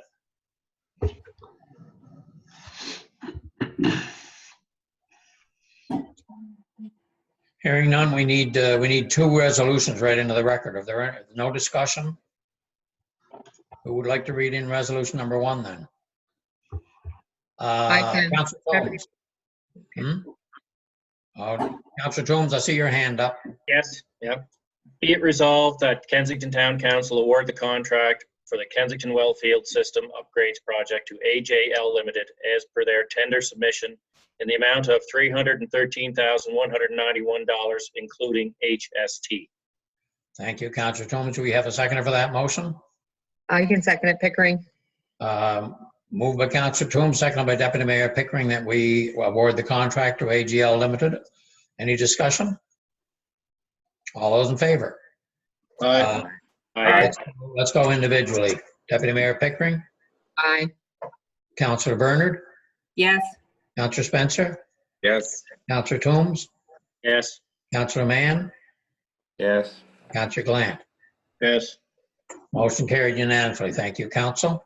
Next item is the resolution number 2, which has to do with the borrowing of the money to fund it. And this is what we're talking about here, is a borrowing resolution to fund 2 projects, which in the end we'll be turning a portion of it into long-term debt. So 73.3% of it will be coming from federal and provincial government. But we do need to pay the money up front and then get the money back. So we're looking to set up a line of credit basically through Scotiabank to finance it, and we'll pay interest only until we convert it over to long-term debt. That's in a nutshell, that's what that's stating. Any questions on the resolution that is there? Hearing none, who would like to read into the record resolution number 2? Councillor Mann, I haven't seen you read one in yet. This is a long one. Now, you like the long ones. That's probably because you can't see me. You haven't popped up on the screen. You've been out of sight for a bit. All right. Whereas Section 164 of the Municipal Government Act, RSPEI, Cap M-12.1, authorizes the Town Council to borrow money for the completion of a capital project. And whereas the town is intent on completing 2 capital projects in 2020, the Kensington Wellfield upgrades and the Kensington Lagoon upgrades, which are funded at 73.3% by the province of Prince Edward Island and the Government of Canada. And whereas the total value of the Kensington Wellfield upgrades and Lagoon upgrades projects is estimated at $910,000.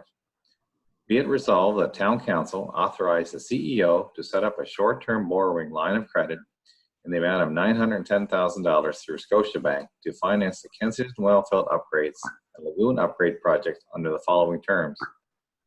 Repayments to be made as progress claims are paid by the town of to the town by the province of Prince Edward Island and the government of Canada, including HST reimbursement.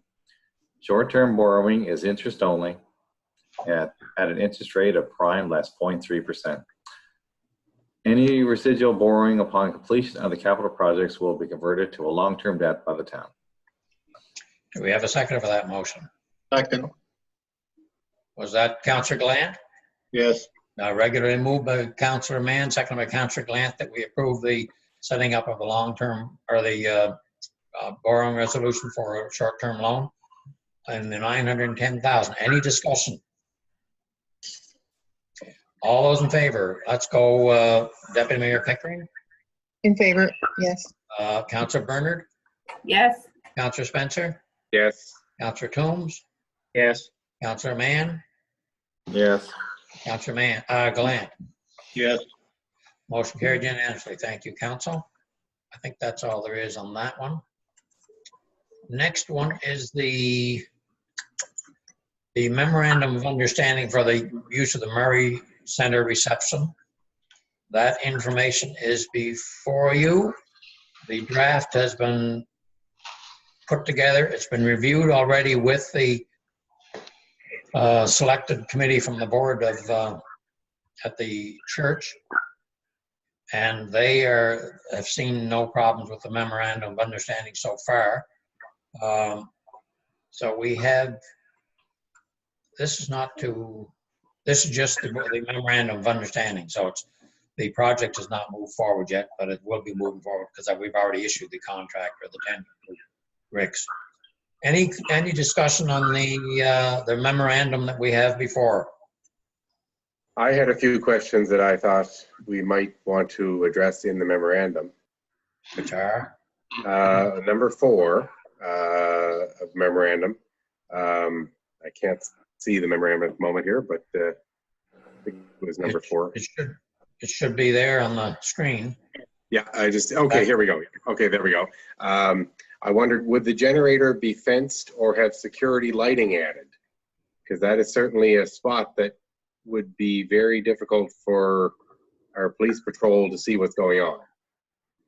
Well, that would be handled by the town. It has nothing to do with it basically says that this says that the town is responsible to provide that power and the location of it and where we're responsible for it. So whatever security things that we need to put in place as a town, that wouldn't have to be in the memorandum, if I understand it. Would you agree with Baker or not? I would agree, yep. Okay. This is just saying that it's not the church that has to look after it, it's us that has to look after it, so. The next thing I thought, we mentioned that any damage in the building at a time that it's used as an emergency center would be covered by the town. Which item are you talking about? I guess it would be condition of facility. Okay. Yes, any damage incurred would be repaired for by the town. But I didn't know if there should also be something in the agreement that if there was ever a gasoline leak, because I would presume that would also be the town's responsibility if it leaked. That would be generator, which would be the town. That generator is the town's asset, not the. Right. So if there was something there, I would assuming our insurance would be the one that would be responsible because we would have. I just didn't know if we want to have that spelled out. That's all. And I guess the final thing actually was your last comment. If the agreement is terminated, it doesn't actually specify. I mean, of course, we do own that generator, but I didn't know that should be specified in there that if it's terminated, it's our generator and it's not to stay at the Murray Center. Again, I think it's clear, but I didn't know if we wanted to put it in there. Yeah. I thought we had something there that kind of. Do you know, Mr. Baker? Can you answer that question? I don't believe there is anything in the agreement that would indicate that upon termination of the agreement, that the generator remains the property of the town of Kensington. I kind of assume that to be the case, I guess, the same as you. So we can certainly add that just to clarify that understanding. All right. Because I don't think the church would have any problem with that either, so we can just add another. Yeah. You want to, you made a note of that then, Mr. Baker, to add that one? Yeah. So we can approve it, subject to us adding that line. Is that all right with you, Councillor Spencer? Oh, yeah, for sure. All right. Any other questions, council?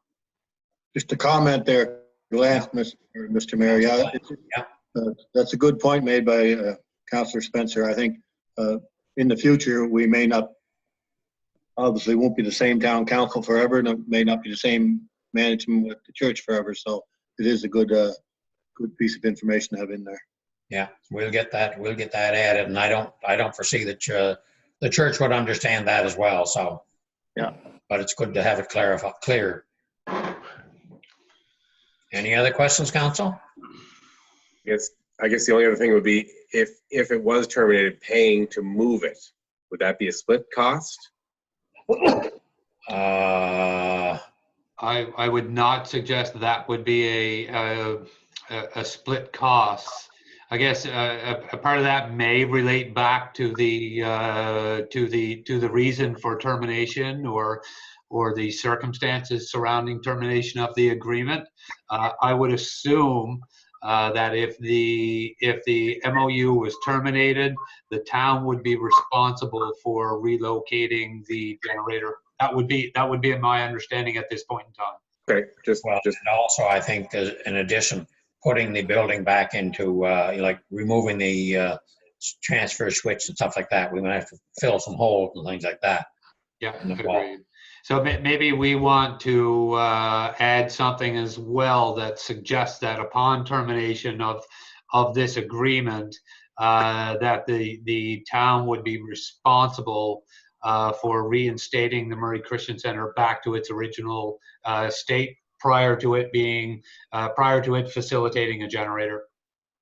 Yeah, something along those lines. Does that make All right sense with you, to everybody? Is it all right with all the rest of council that we word something along those lines in there? Yeah. Sounds good. Any other questions, council?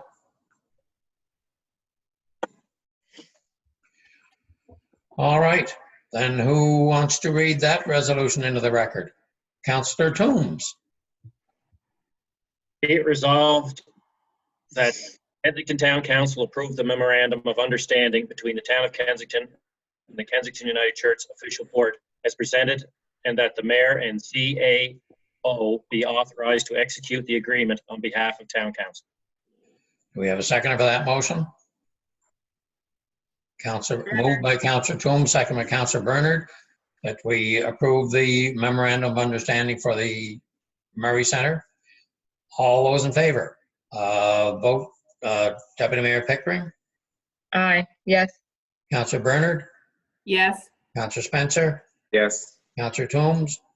Yes. Councillor Mann? Yes. Councillor Glant? Yes. Motion carried unanimously. Thank you, council.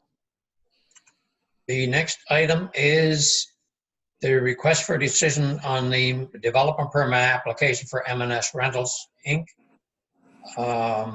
That development permit is before you there. And as Mr. Baker has pointed out, the resolution is talking about giving approval to move forward, but that doesn't necessarily mean the issuing of the development permit until certain conditions are met, which are listed in the resolution. So I guess we'll start with, are there any questions on the information that's being presented, first of all? Everybody understands what that is, where it is?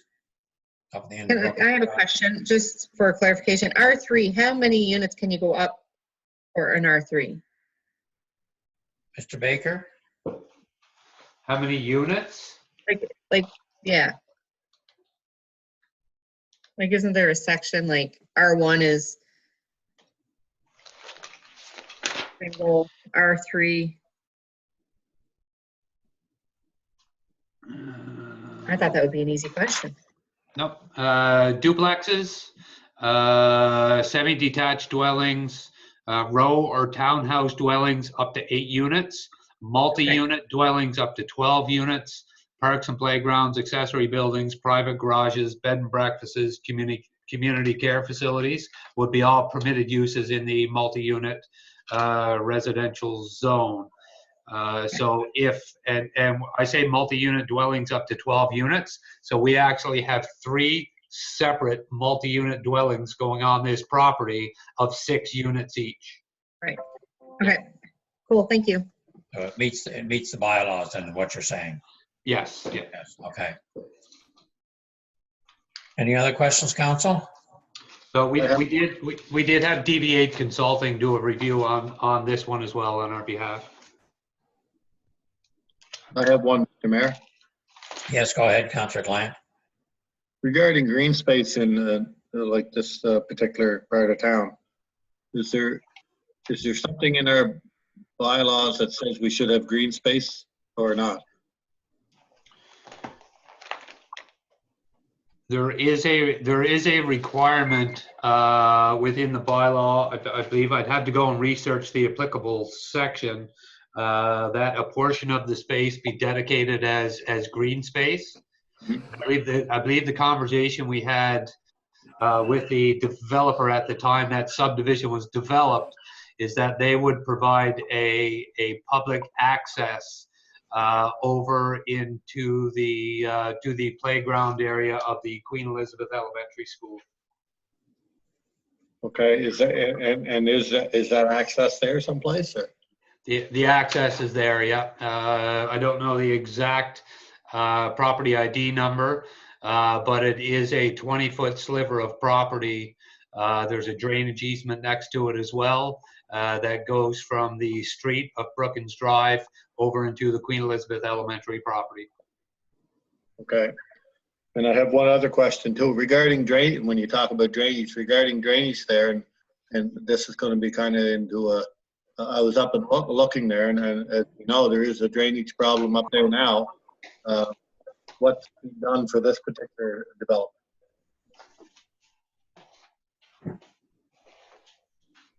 Is there a drainage plan for it, Mr. Baker? No, we do not have a drainage plan. They will grade into the existing ditch network. They won't be permitted to do infill ditches. And there's ditches there already. There are ditches in place, yeah, and there is a drainage easement proposed on the south side of the property. That would bring it to the existing ditch network. And what about the other way? Is there possible drainage going away from that down towards, say, Margate?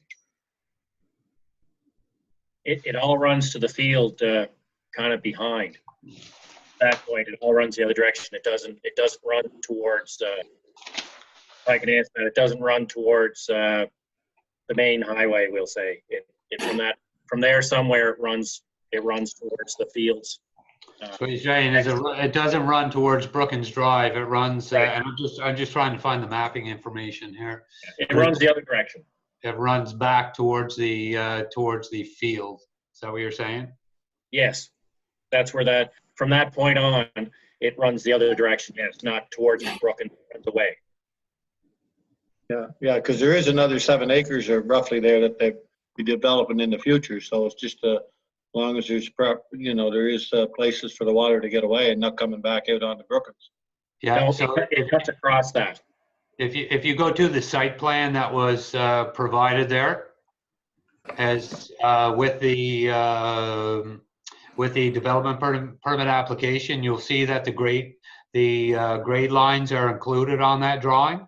Yeah, I see that, yeah. And so you can see that it goes from a high of 49.83 at the west end of the property to a low of 48.09 at the eastern boundary of the property. So that would be an indication that everything is draining back towards that direction. So I anticipate everything's going to be graded to the north side of the property. And then as Councillor Toombs mentioned, everything would drain down towards the back of the property. Okay, and that would include any future development too, would it or not? You mean any future development of that remaining parcel? Yes. Well, I couldn't really, until I see a development plan for that, it'd be hard for me to comment on it.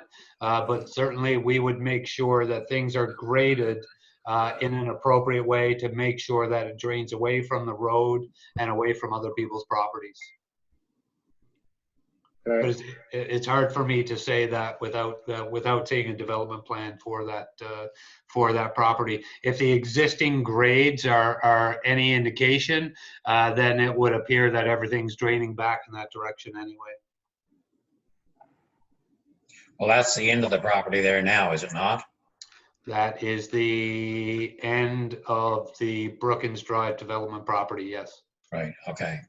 But now, that being said, Councillor Gallant is quite right that to the north side of the current proposed development, there is a significant amount of property right there owned by the same owners that is appropriate for development.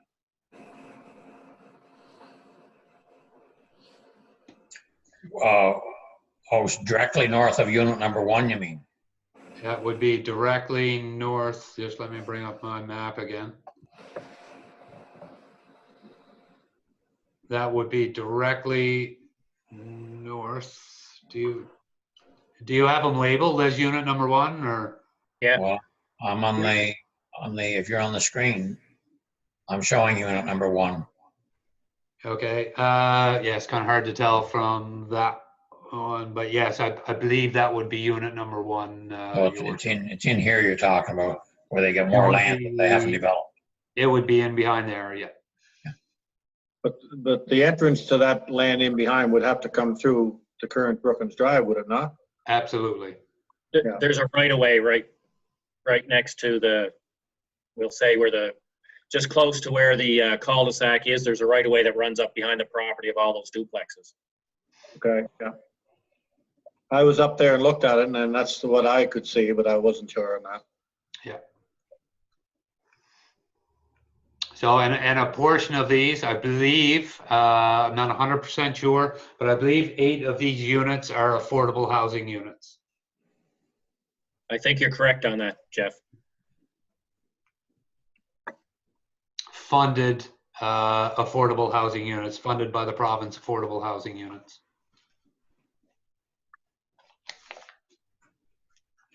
All right, any other questions, Council? I have 3 questions, actually. Okay, go ahead. Councillor Spencer? Yeah, yes. My first question, is each building getting 1 water and sewer hookup?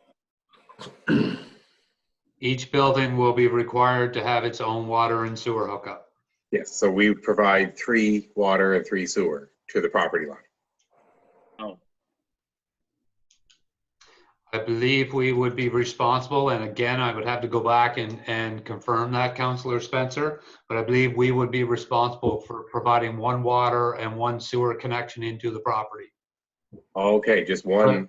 I will have to confirm that, though. Okay. But they will be on 3 meters, is that what you're saying? It will be on 3 separate meters, yeah. Okay, and then second question, it doesn't appear from the diagrams that there's any fire separation walls, so these could never be divided and sold. Is that That's correct? That's correct. Okay. And number 3 question, well, not really question, number 3 is more of a comment. The plot plan we were just looking at that did show some slope there. I would love if we, like earlier we did our development permit summary, and both of the houses that we approved had a hand-drawn version. Much better information. Yeah, you've actually not approved those. Well, sorry, so that we, yes, that we accepted the report, I guess, yes. But I'm just saying that the diagram here we have actually gives us some idea of slope and proportion, whereas the two houses that we looked at earlier were hand-drawn and don't give you that. Right. I'd love if we had this for the houses too. It obviously can be done quite easily because it's the same people drew everything. Are you talking the plot plan? Yes. Okay.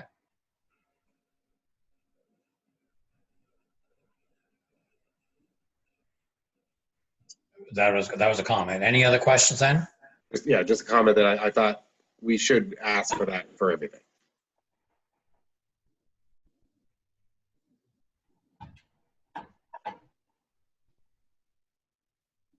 Any other comments or questions?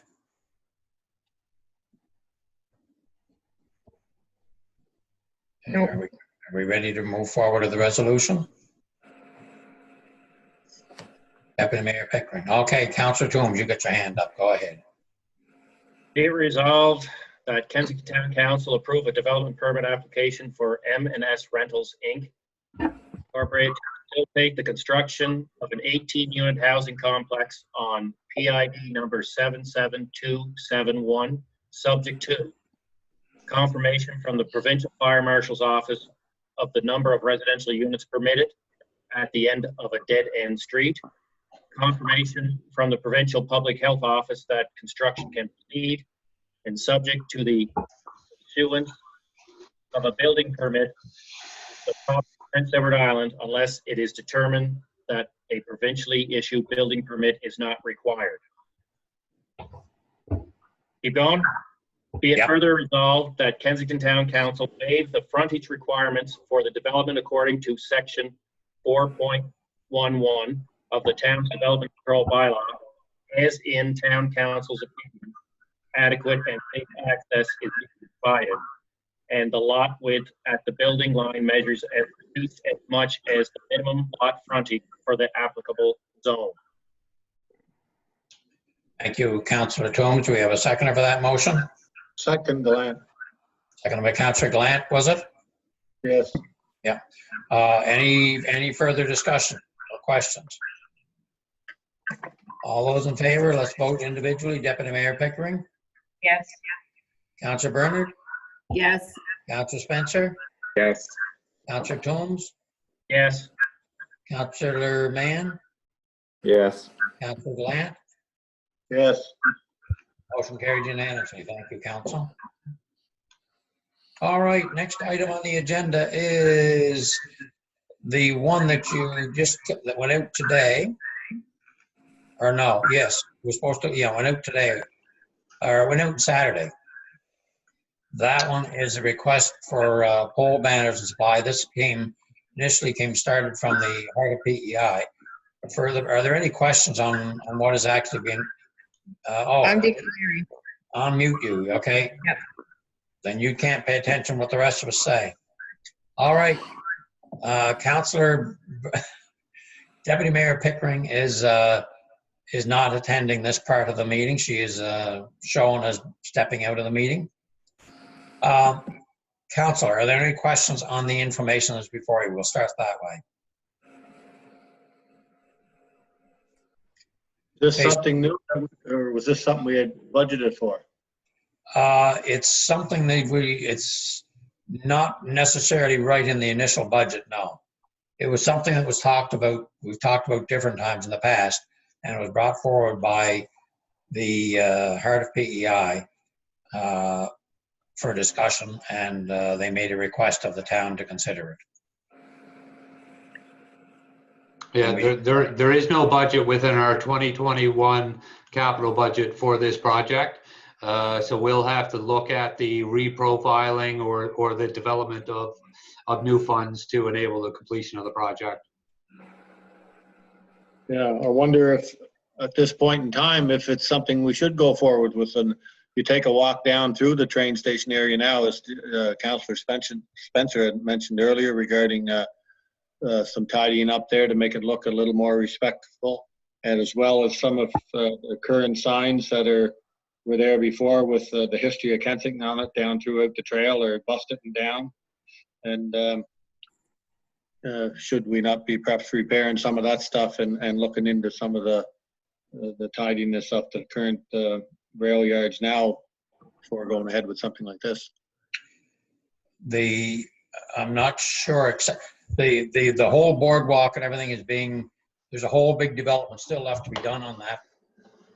Yet down there by the train station, there's all the boardwalk is it's all already, tenders already been issued to do that. Mr. Baker, Right. just talk about some of the things that are still left to be done down there. So this would be an ideal time probably to go the extra mile and make it that much more presentable in this particular year.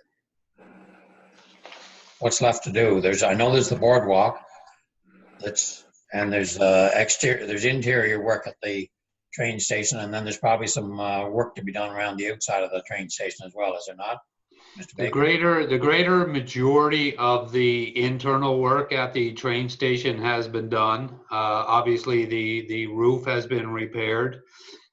Basically, what's left to do is the final painting of the trim on the train station, the installation of the eaves troughing and the downspouts, and the full replacement of the boardwalk. Those are the items that currently remain on that project. So some of the trim that has to be done down around the base, there's some winter damage in that. That's probably part of the repairs, is it?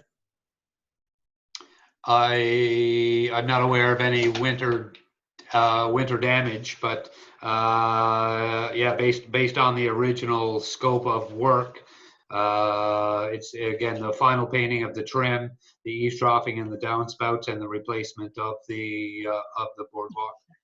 I guess what I'm referring to is more down around the front where those seats are, and they probably have to be, some of them might be broken, maybe some broken boards. I think there's some boards loose in the other end of the train station down by the liquor store. But I think it's just a matter of touching it up. As part of the boardwalk, you mean, or? Well, I'm not sure if that's part of the boardwalk or part of the train station. Okay. It's minor maintenance, but it's something that is part of the tidying up of the area, I think is what everybody's talking about. Yeah, perhaps we can have a conversation about that. You can point me to the exact area, and we'll certainly make sure it gets addressed. Yeah, all right. And I think those broken signs are actually the Rails to Trails or PI Railway Heritage. Is that No, correct? I'm not talking about those. I'm talking about boards on the side of the train station. No, but I mean, another thing that does need to be repaired that Councillor Glenn mentioned. I Yes, think oh, that yes. the Yes, problem. there are some that I know. There's one that the railway people own that they have to get fixed, and we have one that was on agriculture that's been knocked over in the winter time by the snow groomer. Yes, that would be my That has to be done, and I think we've got another one out there that has to be fixed up. So there's at least 2 or 3 that have to be done. I think there's 3, and I think the one we own is the least amount of work really to repair it. Well, there's one with a 2 posts broken right off the ground. So yeah. All right. Anyway, I guess my point is, Mr. Mayor, when you look at the fence, if we have to put a fair amount of money into the fence, even if the business owner, Kent Building Supplies, contributes, so and the parking lot down there and all those other things, do we need to? And if the town's coming up with $6,200 here, would that $6,200 be spent elsewhere rather this year than putting these flags up? I certainly hear what you're saying, and it's always a question is when do you spend the money? And we have spent a fair amount of money already in upgrading that area down there with the new signage and everything else. We're trying to enhance that area and make it more attractive. So I guess, and we have the Heart of PEI working to try and help us move along in this direction, and they're looking at other possibilities as well. So I guess they're making a request that they've suggested that we take a look at this, and they're proposing that, or they're, I guess, recommending that we consider it. So it's just one more step along the way. Yeah, and I'm not saying it's a bad idea. I'm just saying, I'm wondering if at this point in time, we should be spending that kind of money for that particular item. Well, it's always a good question. I don't know. Sometimes sometimes you need to do extra to attract people in the bad times. So I don't know. 6 of one and a half dozen the other one. I can argue both sides of it. I would wonder maybe if we proceed with the poles, but hold off on purchasing any of the vinyl flags at the moment, since we really don't know what sort of tourist season we'll have, and we look at those in the next year. Do you mean to actually retrofit the poles?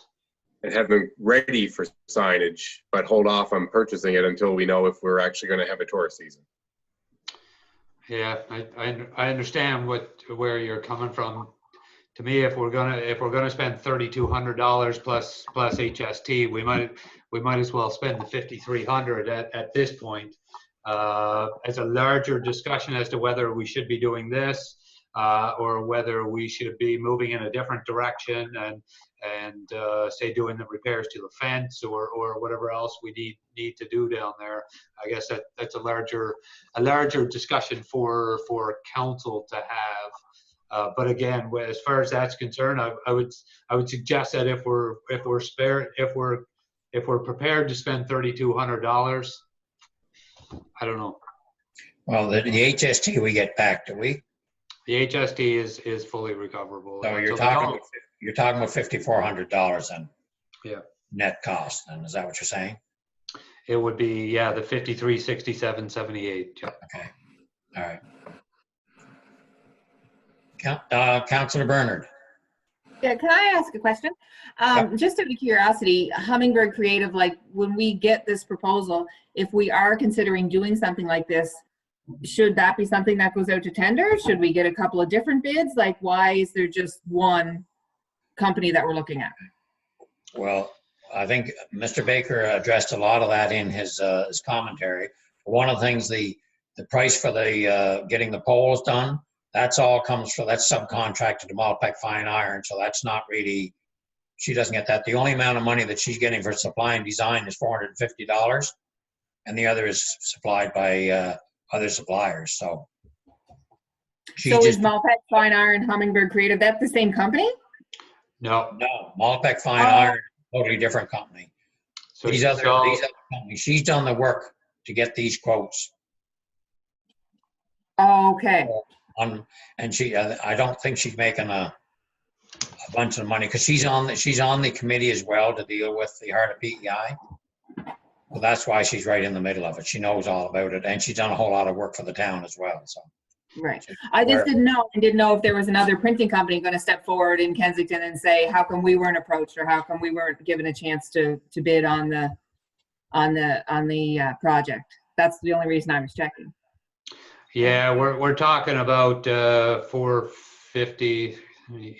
We're talking about $890 of design and layout expense, and the other expense, again, at $3,200 of the quote, is associated with Malpec Fine Iron retrofitting the 8 poles with that lower arm that's required to be able to put these banners on, and the actual fabrication of the banners, I believe that's coming through a local sign company. They might be in Summerside. So again, the only portion of this that Hummingbird would be doing is the design and layout at as I say, about just over $900. Mm-hmm. And there's no one else who can do, like, Malpec Fine Iron is the only person that can do this retrofitting of the poles? I would suggest that's debatable as well. I would suggest that we could probably go out and find another company that could fabricate something for us. Okay. They may not be any cheaper. They may be $100 cheaper or $200 cheaper. I would think maybe somebody like a KMP or something might be able to look at the fabrication of something like that. Yeah. I just like to see the transparency when someone is on the committee and then also on the quote. I foresee us being questioned about it after the fact, so I just wanted to kind of clarify before the fact. Yeah, and again, Hummingbird being part of the committee didn't fall into my decision around this whatsoever. It was Hummingbird Creative done the roadside sign for us at the rail yards. They did the map stop sign for us at the rail yards. They did the sign next to the train station for us at the rail yards. Also sourced. So to me, consistency in design was important, and that's why I thought Hummingbird Creative would be the most appropriate agency to go to for that. And part, I guess, is she's aware of what the committee, what the heart of PEI is looking for, because she is kind of on that committee, someone helping them out somewhat too, which is done up the design and everything for these mock-ups are done. They're not necessarily the ones we would use, but they're mock-ups done to help get the heart of PEI keyed up to recommend to town council take a look at it. So.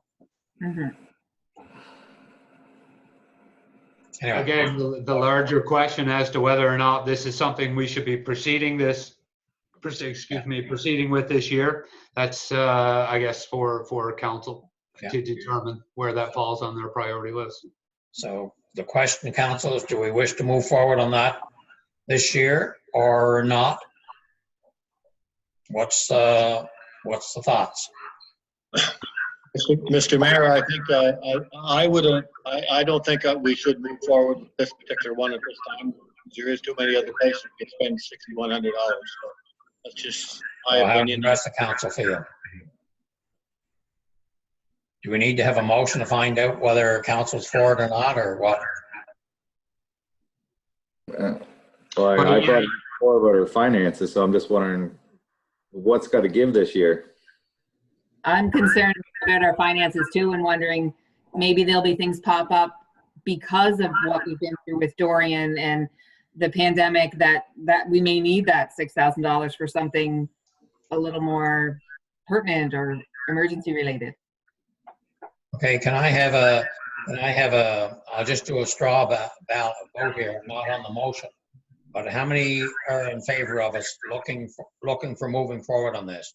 We'll start with Council Byrne. I'm getting a lot of feedback. Sorry, can you just repeat? Yeah, I'm getting feedback too. I don't know where it's coming from. I'm looking for just a straw. We're not talking about the motion. I'm just trying to get an idea whether we call for somebody to put the motion on the floor or not. Maybe that's the best way to do it. Put the motion on the floor and it either gets accepted or rejected. You've always got the option to refer the matter back to staff or to defer the project to a later date as well. I think I'd like to see it at least deferred. The question I have is who would like to see the project deferred for now? That's my question, and I'm going to ask Councillor Bernard first. Yes or no? Yes, I would like to see it deferred. Okay. Councillor Spencer. Yeah, I'd say let's defer.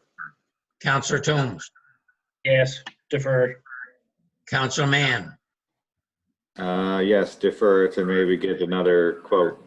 Councillor Glant. Defer.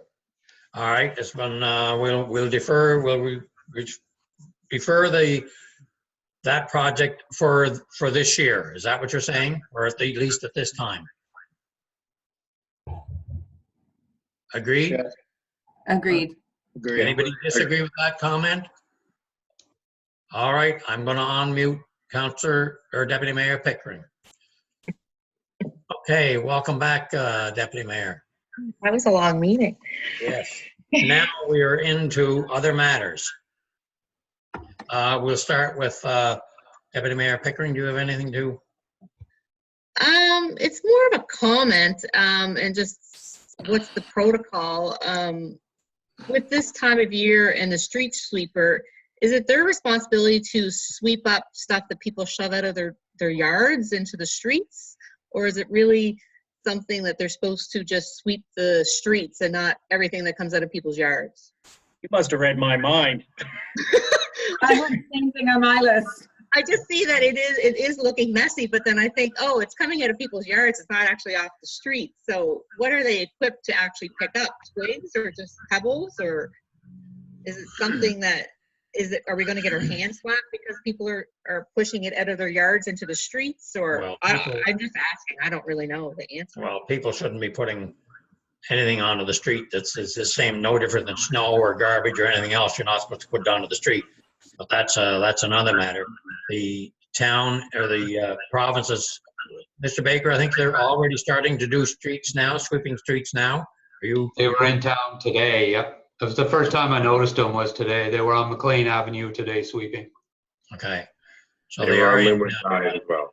but to answer Deputy Mayor Pickering's question, should the residents be pushing the stuff out into the street for the street sweeper? No, that's Not not. generally, no. It's a road impediment. It's a possible hazard for people, and no, people should be encouraged not to rake stuff from their lawns onto the street. I am aware that some people in the community have done that, primarily along your guys' street on Russell. Okay. Just a resident came and kind of spoke to me and was a little agitated that it hasn't started yet. And I said, well, is it the stuff that's from the natural stuff that's fallen, or is it stuff from people's yards? And then he kind of stopped and looked at me. He goes, oh yeah, that's a good point. And I'm like, okay. Anyways, but I didn't really know the answer. So thank you for clarifying. That's all I have.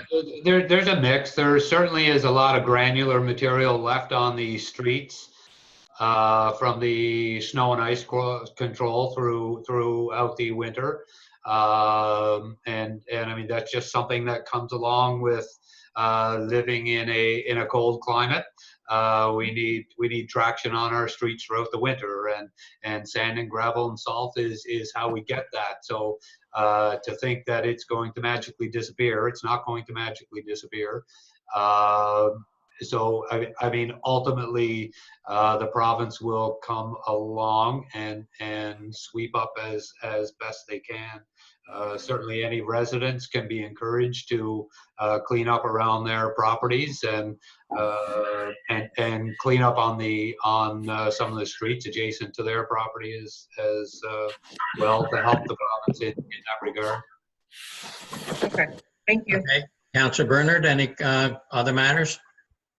I have 4. Okay. The first one is more of a comment. I just wanted to let everyone know that the Bedford trip was very successful again this year. There was no drastic bouts of illness while we were up there, although we came home to a pandemic. I was able to bring greetings from the town via the opening ceremonies, and I also spoke at the closing banquet. So all was a success there. Number 2, I was approached by Jason Painter regarding Clark Waite using his truck during Dorian at Crystal Beach.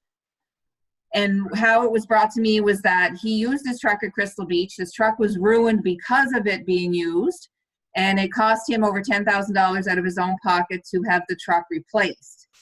Him and quite a few members of the fire department were very upset with that the town didn't cover or didn't support them in any way.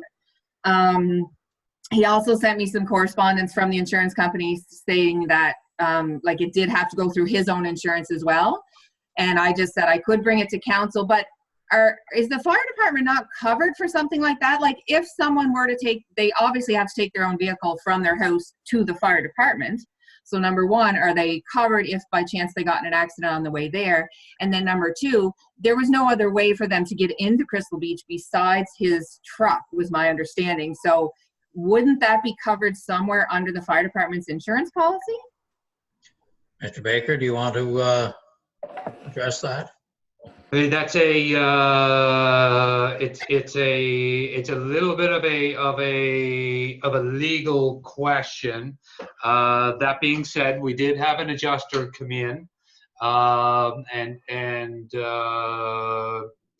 Mr. Waite was informed to go through his own insurance company, and that the town's insurance company wouldn't typically, our automobile policy does not cover the private use of vehicles. So he was to go through his own insurance company, and then his insurance company could subrogate back to our insurance company. Whether that's happened at this point in time, I'm not sure. With respect to the, I don't know if it was what the $10,000 was.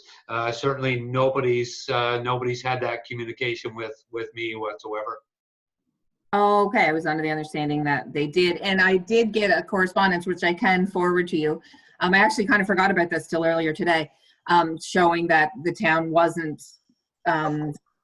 able to provide any of the costs to his insurance company. This was correspondence from his insurance company. Yeah, So that message was clear from our insurance company that private vehicles are not covered under our current automobile policy. So what that means is if I take my personal vehicle to a meeting or something along those lines, and it's in an accident, it's up to my insurance company to cover that, which they may or may not. So what about fire department? Did they not have any insurance to cover something like that? They're covered under the town's automobile policy. And there, okay. Yep. And so there is no coverage. I don't know. I'm looking at it from his point of view, and I just think maybe the fire department should be made very aware of that. From being a member myself, this isn't taking a vehicle to a meeting. This was taking a vehicle that, if it wasn't used, could have caused some serious harm to people. Like, there kind of was no other option, was how it was presented to me. I could be wrong. This is just how it was presented to me and how it was reflected from the fire department.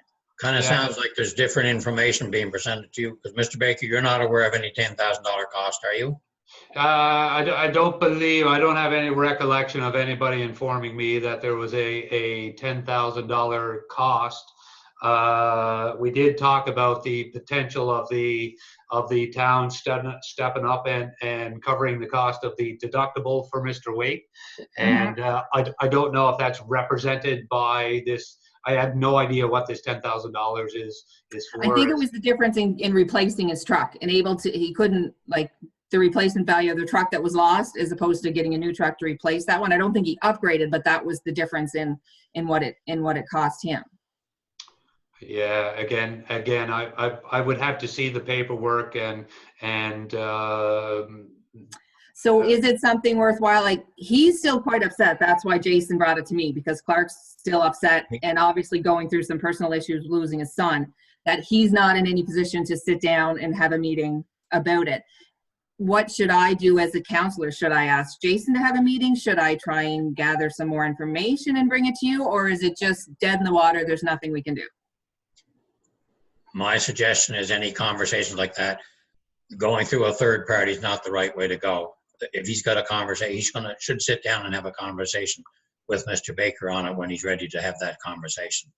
Yeah, I've had other than going through the insurance agencies at this point, I've had no conversations with anyone in regards to that, other than myself and the deputy administrator.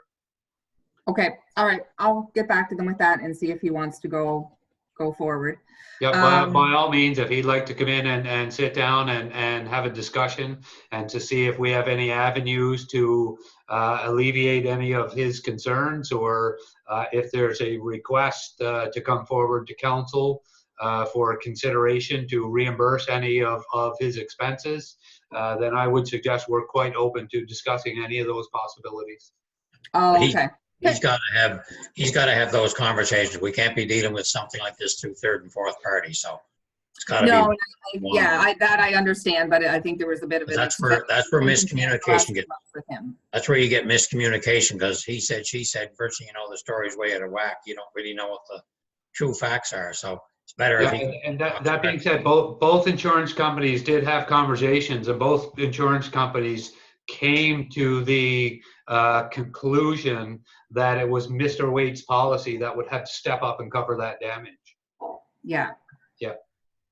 That was not, we weren't participants in that discussion. So it's not like we had a choice to say our insurance company could cover it or could not cover it. It's black and white. It's either our policy covered it or it didn't. And our policy is not set up in such a way to cover private vehicles, and that would include people using their personal vehicles for emergency response. Okay, I'll take it back to him and see if he wants to come forward or see what he wants to do. Yeah, absolutely. Next item. Number 3, Ralph McLean, who lives on Brookins, wanted to bring concerns forward again about the street sweeping. He was pretty sure that Brookins hasn't been done the last 3 years, so wants to make sure it is going to be done this year and asked when it started. I can obviously get back to him with the start date that it's happened, but he just wanted to make sure his concern was voiced that he doesn't think Brookins has been done the last 3 years. All right, Mr. Baker can put that on his list. Okay. Number 4, Jack Horn, who also lives on Brookins, is very concerned about the water that collects in front of his duplex. And it's about halfway up Brookins. And water does pool there a bit on the road. And I think it does get into some of the basements. And he wanted to know, is that something we look at as the town? Is that the owner of the subdivision? Is that Department of Transportation? And I didn't know the answer. So I said I would bring it forward. Mr. Baker? Yeah, just let me finish writing this one down.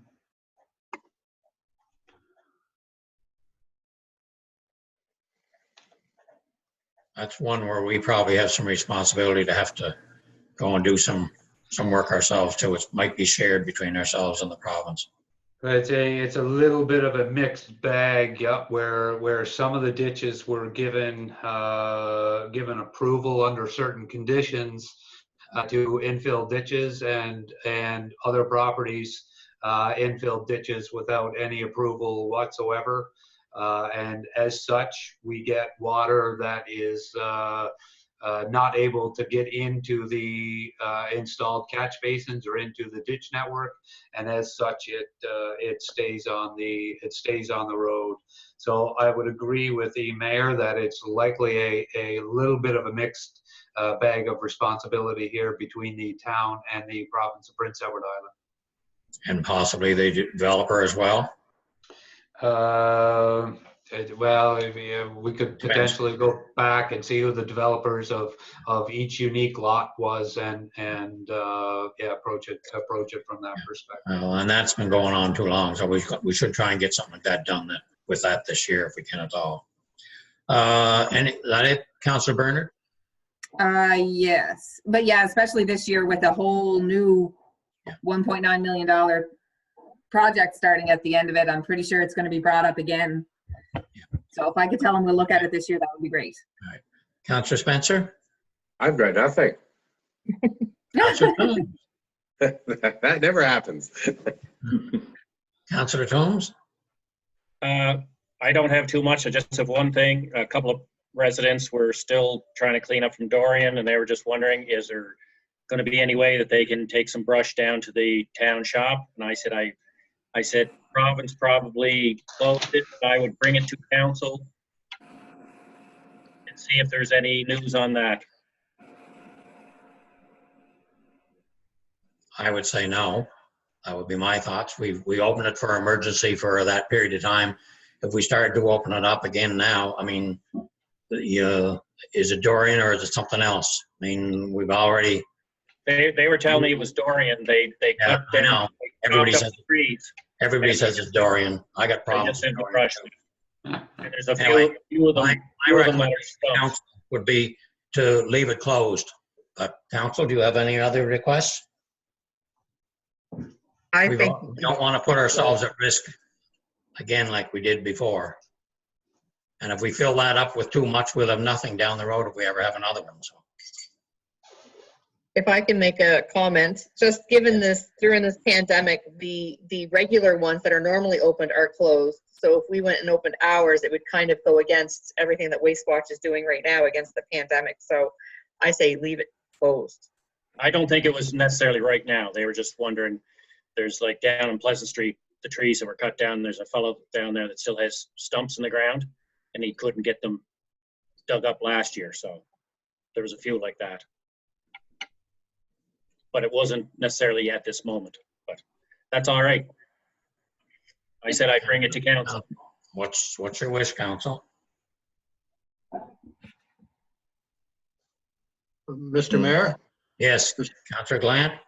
Yes, I would tend to agree with Councillor Toombs that there is a number of folks around town, and I think we could monitor that as to whether it was Doran or not. It's not hard to tell when you see tree stumps 4 or 5 feet in diameter sticking out of the ground down in Pleasant Street and 3 or 4 other areas around town, that they could remove those and have those taken down there. I don't suspect we could leave it open all the time, but when they were ready to remove those, they could be let in the dump, put them in there. Deputy Mayor? Can you just refresh my memory? Maybe whenever we decided to shut that down, wasn't it highly recommended by the Waste Watch that it wasn't a legal dump site? No, it wasn't recommended, it was ordered. It was ordered to shut down. It was ordered to shut down.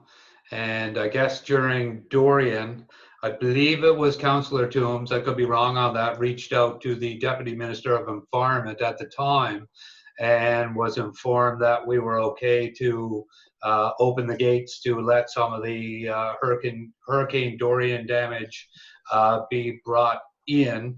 I've never been advised formally by Environment one way or another whether it was okay to open it or otherwise. Yeah, I was in contact with the Deputy Minister and the Minister at the time. Right, yeah. And that should have gone through the town manager for the proper protocol to keep ourselves out of trouble. So can I suggest that if we do go forward and allow a few of these people to put that in, that we do get written consent from this person instead of just going by the word? Not, no offense, Wade, but just I think it'd be better for our backup if you decide to go that way. To get signed waivers from the residents. No, like to get a written consent from the deputy environment person that Wade was talking to. Who were you talking to? We could reach out to Environment to provide us something in writing to say that they're okay for us to start receiving branches and whatnot. Again, I would say what we were informed when they ordered us to shut it down originally, that if we wanted to operate a compost waste site, that we would have to make the necessary application and seek the environmental approvals to be able to operate a waste facility, i.e. a compost facility. And we have to show the ability to be able to generate a beneficial product from the stuff that's being dumped down there. Yeah, I mean, we have all that in writing from the Department of Environment. Okay. And we had to staff it and control it as well, did we not, Mr. Baker? Anything coming in? We did somebody there. We would have to staff it, monitor it, potentially a scale system to weigh this stuff as it's going in and out. I'd just like to remind everybody as well that there's about 30 items out of tonight's council meeting. For me to take a public works staff person and put them down on the gate down there to monitor and watch this stuff will be very difficult to achieve. I agree. I wonder if the deputy minister would agree to allow some of these stumps, though, if we could just tell whoever residents are that have expressed a desire to get rid of those huge stumps, if they were to just phone down to Public Works and say, when can I bring a few stumps down? So we wouldn't necessarily leave the gate open, but we would do it, say, by appointment almost. Pretty much, yeah, that sort of thing. Because I understand, like on Pleasant Street, there's some huge stumps that if they were in my yard, I don't know what I'd do. Well, I call Wade Toombs and say, hey, do you have a loader? But you'd have to make sure that it was controlled, that it was just town stumps as well. Yeah, yeah. So I mean, some resident would call town hall and say, "Hey, I was told that maybe you've gotten approval that I can get rid of these things," and we'd say, "Here, call the guys at the shop, and they can let you know when they're going to be down there." Well, we would probably put it out publicly that we will be opening it to accommodate the leftover damage from Dorian, and for people to contact the town office to make an appointment to be able to come and drop this stuff off, so we can have a staff member go down, meet with them, let them in, make sure it is what it is before they actually take it. But absolutely, if the Department of Environment is okay with that, and that's the direction that council wants to go in, then we will go out and make that happen. Council, what is your wish? I'd be fine with that. I mean, it certainly helps to beautify the town too, to have those tipped up stumps gone. It is quite an eyesore there in Pleasant at the moment. As long as it's the storm damage, that's all that these, like I said, it was only a couple of people, and it was from, like I say, Pleasant Street, and it was that sort of a stuff is what they got rid of as much as they could and junked up to burn themselves. And, Sure. Some of those are pretty hefty stumps. And I said, well, I'd certainly bring it to council, because they said they just ran out of time last year probably ran out of time and money to get it cleaned up. So. Yeah, understood. So is the wish of council to have these one or two people that you can give the names to Mr. Baker, and they can get in touch with Mr. Baker, and he can arrange with the public works staff to be there to have the stuff delivered if the Department of Environment say it's okay to do it? Is that what we're Can I saying? ask a question? Yes. Why can't they take them to another facility that's actually open, like New London? What is causing them not to be able to take them to New London? Just the distance? I don't know. Well, they'd have to pay to take it to London, wouldn't they? I would imagine some of it could be, I don't know how New London would handle some of the bigger stuff. I'm just not sure what they. Well, if they're a proper facility to handle garbage, you would think they'd be more equipped than we would be in our slide dump. Can we have, this seems like it's going to go on and on and on, and I know we have another meeting scheduled for May the 13th. Can we put this off and let Mr. Baker touch base with the Department of Environment, see if that's even a possibility, back with a potential resolution or recommendation to do or not to do, without going into a whole lot of work? I agree. If the environment says no, there's nothing we can do about it anyways. Right. But if they give the okay and it's from storm damage, then that's kind of it. I'll let you know who I was talking to, Jeff. I got his number and who it was. So. Okay, yeah, that'd be helpful. And we'll have to make sure that Mr. Baker comes back with, this is the protocol. If they say yes, this is the protocol, we can't have it wide open and everything else. So is that our view, Mr. Baker, that I know you don't need this on your shoulders, but is that something that we can put together? Yeah, I'll contact Environment and see what they require to make that happen. You had mentioned that we would do it for the one or two people that made contact. I would suggest that we would have to certainly open it to anybody who's still dealing with Hurricane Dorian damage. And living within the town borders, Oh yeah, no, absolutely. the current town borders. We had a lot of abuse the last time. Okay, was that Councillor Toombs? Yep. Yes. That? Okay, Councillor Toombs, do you have anything else? No, that was it for me. Councillor Glant? I have a couple of things here, 2 or 3 things as well. Just touching on street sweeping as well. I had a number of people had heard that there was going to be no street sweep, and I kind of confirmed to them that they should be done at some point in time. And also lawn repairs where there is some damage done on people's lawns, whether is it highways that do that or is it us that do that? It depends where it is, Councillor Glant. Certainly if it's adjacent to any sidewalk and we've created the damage, we've already started to repair that stuff. Yeah. The guys have been out for the past week or so to do those repairs. If it's Okay. from snow clearing damage from the streets, that would be the responsibility of the province, and I believe the contractor completes those repairs. That would be Island Coastal. Okay, so they would automatically do that, or would they have to be contacted? Typically, they would come out and take a run through the streets and assess the damage and do it on their own. That being said, I would encourage if anybody does have lawn damage and they want to call and report it, to call the office here and to report it, and we'll make sure that it gets communicated to the Department of Transportation. Okay. And the other thing is touching base on what was mentioned earlier regarding sweeping out onto the street. It is happening. It's happening right on the street I live on. And it's not debris that was on the streets. It's like twigs and leaves and stuff that are, and it's not only this street. There has been a couple other spots where they are pulling it out onto the street, which I feel they shouldn't be doing, and as do some other residents. So.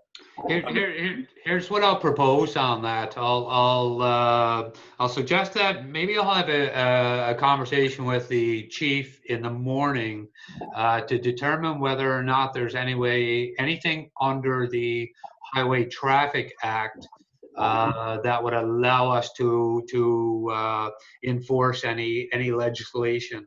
The only thing I can think of off the top of my head as it relates to the town's own regulations would be our nuisance bylaw.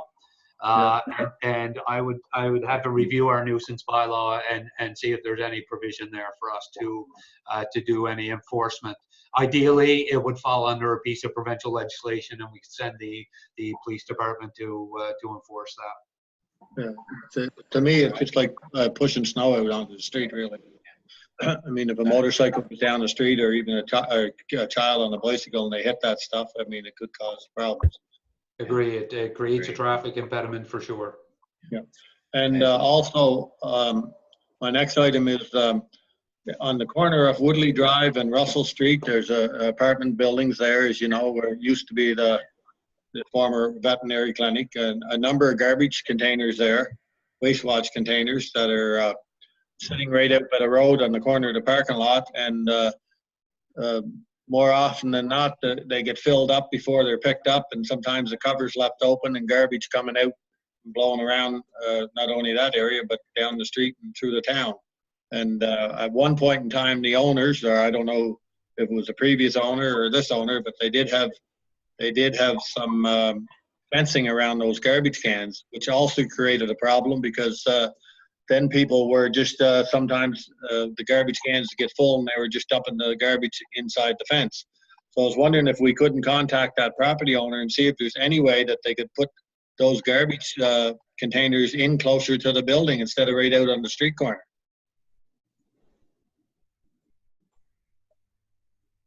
You got that written down, Mr. Baker?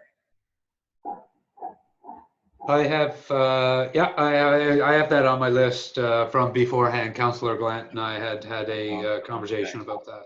Yeah. All right. And I brought it up again tonight because it was brought up to me. Somebody come to my house this afternoon, or come to my driveway and wanted me to take it to council, so I did. All right. My other item is, or other couple of items is, let me see here, Victoria Street West here. Sidewalk, I know there's a lot of bad sidewalks, but it's the one going up to the school. There's several broken spots. Wondering if they're going to be fixed. And also, there's 2 or 3 new poles that were put in last year, and they didn't take the stumps of the old poles out. They're sticking up in a couple of places, a 1.5 foot above the ground. It's not that they're causing a lot of concern, but they could, I suppose, if a lawnmower or something got into them. So just wondering. East talking, is it? Up towards the school, you say, Councillor Glant? Yeah, along Victoria Street West there, yeah. Or Victoria Street East, sorry. Yeah. Okay, gotcha. Yeah. And the other thing I was going to bring up, and it's regarding it's my place of employment, but I think I talked to Mr. Baker about it back a few days ago as well. It's just, we might want to check out the fire gear that has been clearanced up at the Spring Valley Building Center. And the reason why I say this, it might be an opportunity to pick up a few items, especially gloves or boots, that are basically going on clearance for that cost. So I was wondering if Jeff, if you had brought that up with the fire chief, and was he going to look into it? I did give it to the fire chief, yeah, and he said thanks. He'll go up and take a look at what's there. Whether he's been up there or not, I'm not 100% sure. Yeah. But I Okay. gave that on the day we had spoke about it. Okay, Okay, great. that it, Councillor Glant? Yeah, thanks. All right, Councillor Mann. So it seems to be a lot of talk about street sweeping. So did the policy change this year versus last year? Because when I brought it up last year, the province said they only do streets that have curb stops, which is why my street wasn't done. Brookwood's would not be done. Like all those, like not very many of our streets have curb stops. So, I mean, like I say, I don't know if Councillor Bernard can say that her street will be done if it doesn't have a curb stop. Oh, thank you for making that point. That's what we were informed of last year, but if you recall, Rosewood certainly was done last year. And I know some other streets that don't have curbing were done as well. I know they were on McLean Avenue sweeping today. McLean Avenue does not have curbs either. So, but that is certainly what we were informed last year. Yeah. Yeah. So there is a possibility then that Brookins hasn't been done and maybe won't be done? I believe Brookins Drive was swept. But again, I can't say for 100%. Yeah, Rosewood was only swept at the base where it met Guard Drive where the curb was, and they didn't go any further past the apartment. Mm. I was there when they did it, and they didn't go any further. That would suggest they didn't go past my house. No. Okay. Anything else, Councillor Mann? And that's it, please. Yeah. Okay, then we'll move on into correspondence. Correspondence is before you. The first one is a request from the Children's Wish Foundation. They are struggling, I guess, like anybody is now that are non-profit. Your Worship, Yes. can I declare a conflict for this one and the other one that was added in today?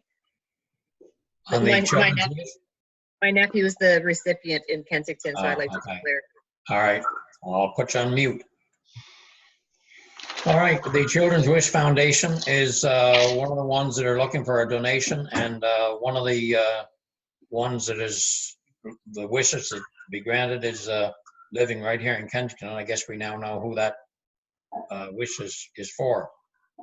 Anyway, they were looking for a donation from our group to help create some of these wishes. Council, what is your wish? What have we done in previous years? I don't know. I know we have, is that the one where they've done a run through town, Mr. Baker? That's called the Run for Wishes. I'm not sure if they're affiliated or not. Yeah, I don't know. I'm not sure whether we've done what we've done in the past or whether we've done anything in the past. on I this. don't recall us ever making a direct donation to the Make-A-Wish Foundation. I think we should definitely donate. I just had no idea how much to base it on. Yeah, has anybody got any suggestions? You want to say $250? Do you want to make that a motion, Councillor Spencer? Chair, I'll make a motion that we donate $250 to him. Do we have a second for that motion? Okay, I'll- regularly moved by Councillor Spencer, second by Councillor Bernard, that we make a donation of $250 to the Make-A-Wish or Children's Wish Foundation. All those in favor? Let me see, Councillor Bernard, Yes. Councillor Spencer, Yes. Councillor Toombs, Yes. Councillor Mann, Yes. Councillor Glant. Yes. All right, let the record reflect that there were 5 in favor and One councillor or Deputy Mayor Pickering is abstained from the vote as she has conflict of interest. Let's see, the next, she said the next one was, no, I'll bring her, I'll unmute her right now. Okay, Deputy Mayor Pickering, you're back. Thanks. This other next piece of information is just notice to contractors concerning, so we'll receive that for information. There's nothing we have to deal with, I don't think, is it, Mr. Baker? No. Just for information. Yeah. The next one is a change in the regulations with regard to the enacting of the National Building Code, which is delayed a little bit, I guess, for anything that was put in before April the 25th. Is that what that really means, Mr. Baker? It's suggesting that any permits that were issued on or before April 25th will not require a building permit from the province of Prince Edward Island. Okay, so that's received that for information. And then there's one other piece of correspondence that just came in today, which we added to the, oh, and now This is we'll the other one, Mary. unmute you. We'll let the record reflect that Deputy Mayor Pickering is excused from the meeting. This is a request from Heart of PEI, and they are looking, they're wondering, really the nutshell is, they're wondering about whether the town would be agreeable to having the property behind the Malpeque Bay Credit Union developed if they could come forward with some sort of a recommendation or a proposal, and they'd be looking at trying to come forward with a request for proposal or request for a request for proposals and make a representation to the town for approval. And basically, what they're looking for from us today is that we would give them, I'm trying to find the right wording here. I can find it. They are looking for the town, is it on the next page? On the next page. Yeah. We would request a letter of support from the town of Kensington to develop a plan for this boardwalk concept for the green space located behind Malpeque Bay Credit Union. So basically, all we're saying, if we say yes to this, is that we're willing to look at anything there for development, and they would come forward with something that we may or may not agree with. Is that what your understanding would be, Mr. Baker? Yes, yeah, that once we gave our support to the project, that they will go forward with a application to Innovation PI and to other levels of government to investigate potential funding opportunities. So they would be going out and proceeding with funding applications as we give our support to the project. So basically what it means is that if we said yes to this, we're basically saying, yes, we're open to ideas for developing that property, period. We're not saying, yes, we agree with what they're going to propose, because we got no idea what they're going to propose really yet. What's your thoughts, Council? I have a couple of questions, Mr. Mayor. Yes, go ahead, Councillor Glant. The right away to that's where the old Cousins' warehouse was, right? No, the word right away into there. There was a house that we purchased between the apartment building and there's about a 100-foot wide, I think, is it, Mr. Baker? Right away into there, a roadway into there. So the access. I'd have to go and measure it, but if you recall, we brought the 12 School Street property to provide access into those properties. There's more than a 66-foot right away, a roadway into there. Isn't that where North Street is? No, it's up from there. I think it's right beside the Black Street. It used to be it was Cousins that owned the property when we bought it, when the town bought it. You're cutting out. I didn't hear you. the property, there's a roadway or a spot or a right of way or a roadway into that property or access to a roadway from School Street that goes into that property. And I think it was 12 School Street that we purchased back several years ago. And that gives access to that property for development. Yeah. Okay, that'd be the old Reeves place, am I correct? Is that the one that's torn? It's torn down now, so. Yeah. Okay, what Okay. about the property in behind it? That was Gill property, was that part of the towns now as well? Yes. Yes. Okay. And then just one other, so that's the right of way to it now, okay? Yeah. Because, and just one other question, if I can ask, the building, Joel Stedman's building, Yeah. who owns that now? King George Place. Yes, who owns that? It's owned by Pat and Karen Spatera. Is that the same, do they own the building next to it as well, or not? No, They do.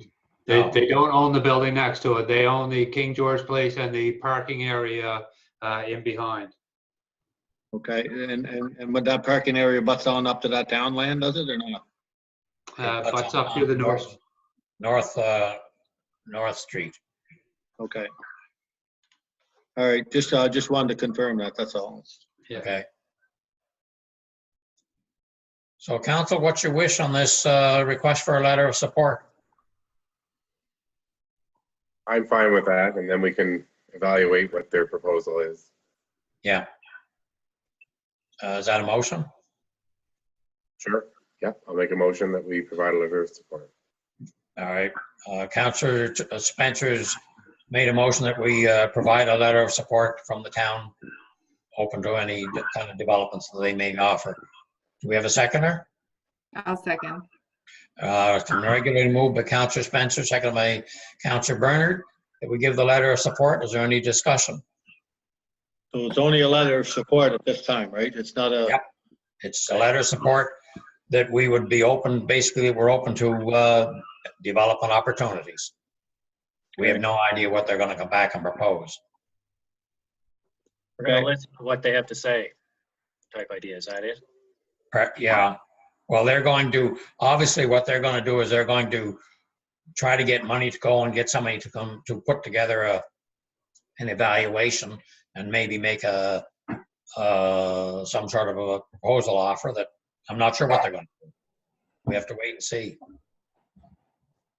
We're not approving going ahead. We're approving that they can at least make an offer to do something. That's all we're doing. Is that correct, Mr. Baker? That's my understanding, yeah. So, the motion on the floor, all those in favor, let's vote by Councillor Bernard, Yes. Councillor Spencer, Yes. Councillor Toombs, Yes, Councillor Mann, Yes. Councillor Glant. Yes. All right, 5 in favor, 1 with Deputy Mayor Pickering in absent from the meeting. Motion carried. I better unmute her now. Okay, council, that is the meeting for tonight, and that is a long meeting. I apologize for it being so long, but it takes a lot longer when you're going through it this way. Are there any other questions that we bring before council before we call for adjournment? I would entertain a motion to adjourn. Move. Was that Councilor Toombs? sure. Okay, seconded by, I'll second it. who was it? Councilor Glant that moved it? Yes. Okay, And Toombs seconded. Councilor Glant, seconded by Councilor Toombs. All those in favor? Yes. Yes. Yeah. All those opposed? Motion carried unanimous. I didn't figure I need to do a head count on that one. Well, thank you, everyone. It's been a long evening. Thank you very much for your patience. And we hope we can soon get away from having to have these. And now when you want, you can just leave the meeting, click on the leave the meeting and you're done. Thank you, Thank you. everyone. We Thank are you. planning to meet again on the 11th, correct? I don't know, is it May the 11th? Yeah, Monday, May 11th? Yeah, well, that's the plan right now. Okay. Hopefully, we don't have to do it this way. Okay? Thank you, everyone. All right. Thank you. Thank you. Have a good night. Everybody have a good evening. Bye-bye. Supper time. I better stop the recording here now.